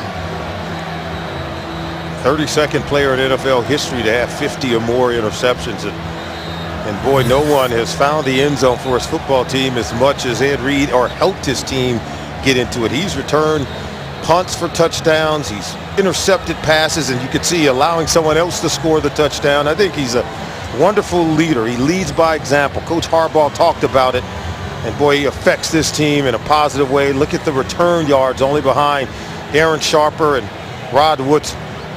Look at that. And Deion Sanders. If you have your name on that list, there's no doubt. I think someday you're going to Canton. I think Sharper's going to be there. No doubt Deion Sanders, I think, expected to be a first-time ballot Reed Hall of Fame. He missed all of training camp with hip surgery that he had back in the spring. Came off the physically unable to perform list week 7. This is his 3rd game back. 4 interceptions. I mean, what a commanding presence. What a player. Sensational play right there. Landry then takes it in. The ensuing kickoff, and they'll bring it out. Devin Thomas up to the 21-yard line. That's a 26-yard return. Brian St. Pierre, he said of Ed Reed, he said he understands the game. He's like a quarterback.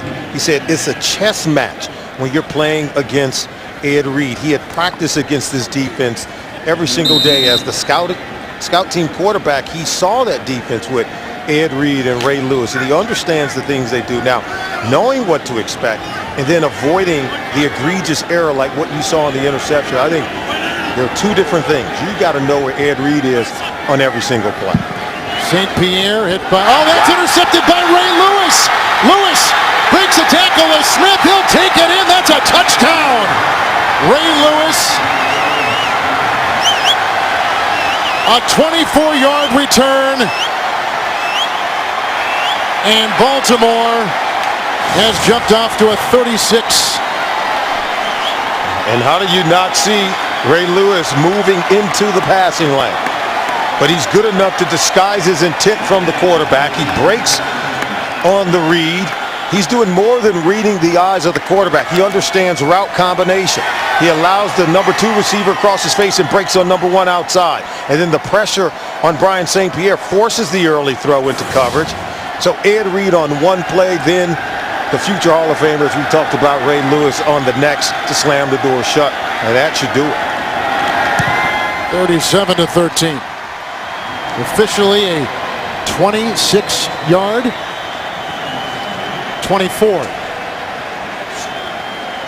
24-yard return. 30 career interceptions. It's the most of any active linebacker, 8th all-time of linebackers in NFL history. I mean, he's of the likes of Jack Ham, who played on the outside, who was excellent in coverage, but for a middle linebacker to have that many interceptions, I think it's remarkable. And we can talk about Ray Lewis and say so many wonderful things about him, and they'll all be positive. You see Tony Pike, there's the other rookie who's a backup in today's game. He's second quarterback. He was told on Wednesday that Brian St. Pierre would be the starter. Jimmy Clausen was over there, and Ray Lewis. All-decade team, Super Bowl MVP, 7-time All-Pro, 11-time Pro Bowler. 2 defensive touchdowns in 11 seconds. Wow. We played that tape of the come-from-behind win for the Atlanta Falcons in the Thursday game, and something tells me they must have known that we were talking about it. We said that this was one of those moments where they had to prove if they have improved in that area. And then we get one interception by Ed Reed, another by Ray Lewis, both returned for touchdowns. And I think now we know the answer. Have they improved in that area? Absolutely. Cundiff with the kickoff. Devin Thomas. And Fabian Washington. Reed were there to make the stop. 20-yard return. Well, you can circle the top right there. Pittsburgh 28-3. They'll still be tied for first place. It looks like at the end of the day it's 7-3 apiece. Cincinnati and Cleveland look like they may win their ball games. Well, actually, Cincinnati trailing Buffalo with 6 minutes to go, but that's a tough AFC North division. And the Baltimore Ravens, they plan on taking the lead. And think about it, had they won that game in Atlanta, they would have entered this week tied for the best record in the National Football League. But they've already beaten Pittsburgh once this year, and they still have a home game coming up against the Steelers. Here's Goodson on 1st and 10. Ray Lewis is right there. And a gain of about 2. Yep. Baltimore does have the tiebreaker over Pittsburgh. You're right. Absolutely. And we talked about 4 of their next 6 games coming up at home. They have a home date against Tampa, against Pittsburgh, New Orleans, and Cincinnati. So John Harbaugh, they felt that they could come in and get a win here. They would improve their record to 7-3, and then 4 of their next 6 at home. Very favorable. It's 2nd down and 8. Nice catch made on the cross. Steve Smith, 36-yard line, hit by Wilson. 20-yard gain on the play and a first down. Something you haven't seen enough of is Steve Smith going down the field. You started the season with Matt Moore, then you go to the rookie Jimmy Clausen, now Brian St. Pierre. And so Steve Smith is one of those lost commodities. We take a look at Wilson, but I don't know that they've been able to get the ball enough to Steve Smith given the level of quarterback play. 1st and 10. Going down the sideline, and that's incomplete. Wilson and Smith were jousting. You mentioned this before, 4 of the next 6 at home. Absolutely. Tampa And then the big game on December 5th against the Pittsburgh Steelers, you could see some separation happening. And then that game on the road at Houston, because I think Houston is vying for a playoff spot. And then on the road at Cleveland. That Cleveland Brown football team is improving by the day under Eric Mangini. 2nd down and 10. You get the sense that's one coach talking to another coach. Yeah, right. Even though one is wearing pads. Exactly. Nakamura has taken the place of Reed. Here's a sack by Suggs. Lost his hat. Suggs comes in. 7th sack of the season for him. 65th of his career. 3rd sack today by Baltimore. Loss of 11. So many playmakers on this football team. So many on defense. We talked about the 15 Pro Bowlers on this roster, the most on any roster in the National Football League, and we've seen them all make plays. We've seen Ed Reed, Ray Lewis, now Terrell Suggs making those kinds of plays. They're all impact players. That's why you really got to like their chances of not only winning the division, but getting into the postseason and going very far. Ken Hamlin has come in to take the place of Landry. The new safeties. 3rd and 21. Goodson underneath. Ray Lewis has got a beat on him. And Josh Wilson knocks him head over heels. Catch and run of 7 yards. Boy, they are making plays. They're flying around. Watch Ray Lewis maintain leverage on this play. Pressing the ball towards Wilson, who cuts him out. Woo! Taking the legs out from up under Goodson. Ray Lewis's motor never stops, does it? I mean, yeah, he's got energy. Yeah, he does. Enough of 10 men. He does. Baker with the punt, and Lardarius Webb is back. Fair caught, 20-yard line. 47-yard punt. 2:02 to play, just before the 2-minute warning. Suggs with the sack. Ray Lewis has had an interception touchdown. Ed Reed picked one off and laterals over to DeJuan Landry, who then raced it in for a Baltimore touchdown. 2 defensive touchdowns, and they began things with a 56-yard touchdown pass. Flacco to Hushmanzada. The first possession of the day for the Baltimore Ravens. We asked Ray Lewis about the 4th quarter blown leads, the 3 times it's happened this year. As you can take a look, 300-yard passing game for Joe Flacco. He says, you know, we look at that and we take it personal. But we look at other opportunities earlier in the game where we could have put it away. I think they took care of business here in the 4th quarter. The offense set the table, then the defense slammed the door shut. Rice on the 2-yard gain, tackled by Hardy. We're at the 2-minute warning. Baltimore is going to go to their 7th win today. Coming up next on CBS, the game you've been waiting for as Peyton Manning and the Colts renew their red-hot rivalry with Tom Brady and the New England Patriots. It's next, right here on CBS. Can't wait to see that one, Kevin. Yes. And forget about the records. Forget about how many yards they've thrown for, touchdown passes. These two, I think they understand what the other is doing, even when they're not playing against each other. That's how competitive both quarterbacks are. 2-minute warning, 2nd down and 8, handoff Rice. Yanda leading the way. He became a father this week, did Marshall Yanda. Gain of 3 right there to the 25-yard line. More on that Colts-Patriots game. Remember last year that game was played in Indianapolis, and Bill Belichick decides to go for it on 4th down because he didn't want to give Peyton Manning another shot, and they couldn't put it away, and then the Colts go on to win that ball game. I thought it was an interesting chess match. It'd be interesting to see what Belichick decides to do if he's in that same situation in the game tonight.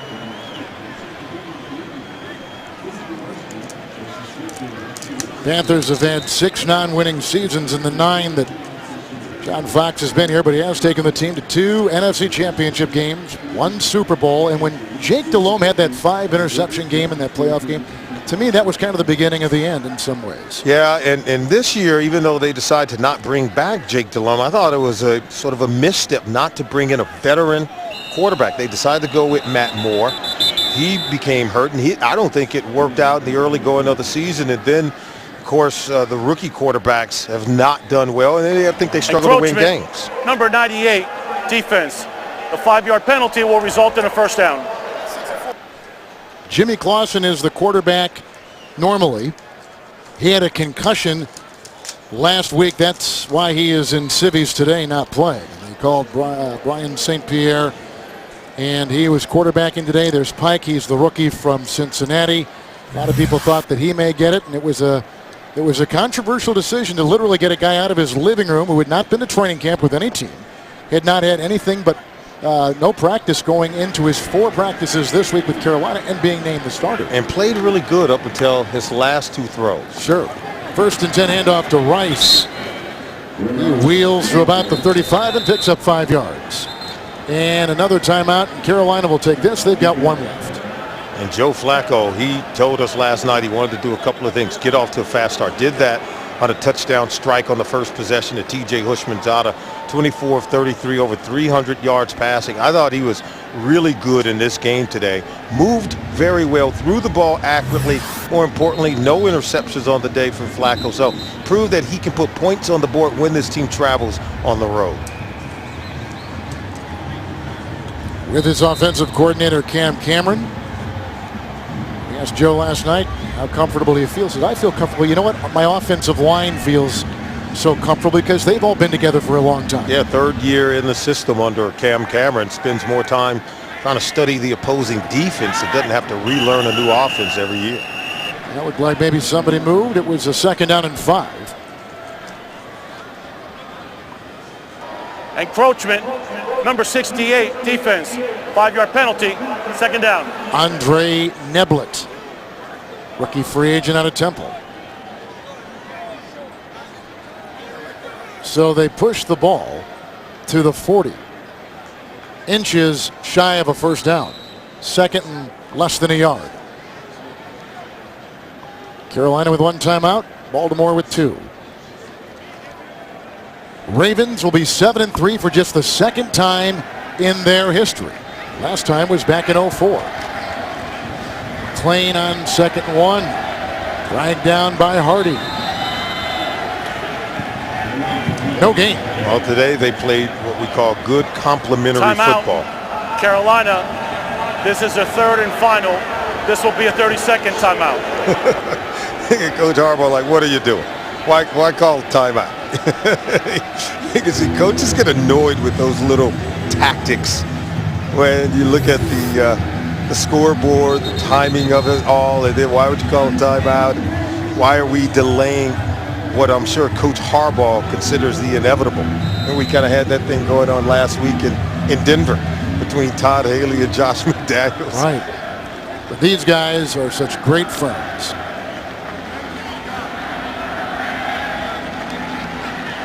Third down and 2. Rice digging. Beeson jumping on the top of the pile. No gain on the play. Landry at the bottom of that pile as well.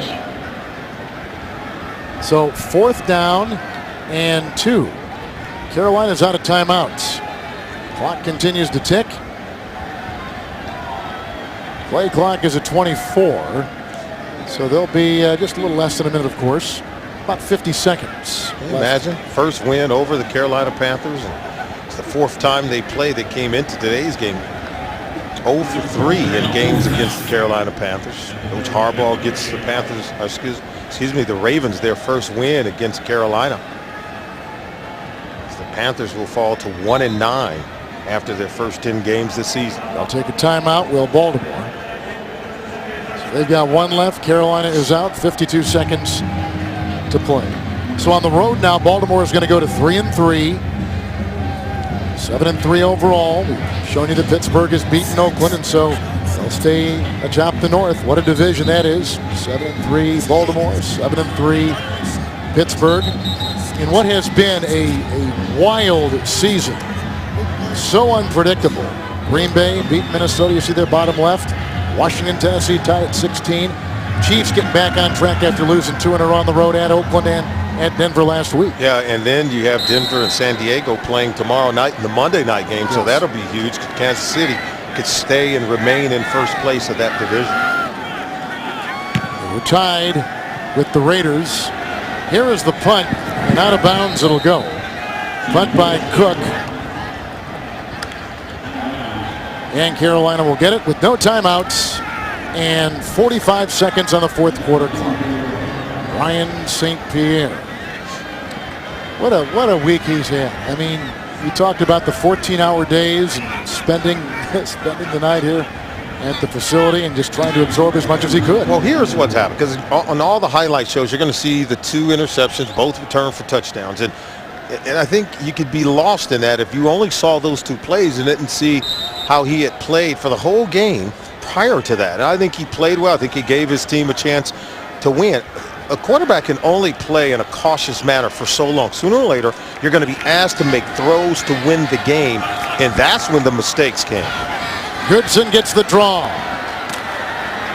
And he's up for a gain of 12 to the 47-yard line. So Goodson has started 2 games in his career, both games 100 yards or more. 100 last week against the Buccaneers and 110 today. And a legitimate 100 yards rushing, because he's run the ball very well from start to finish.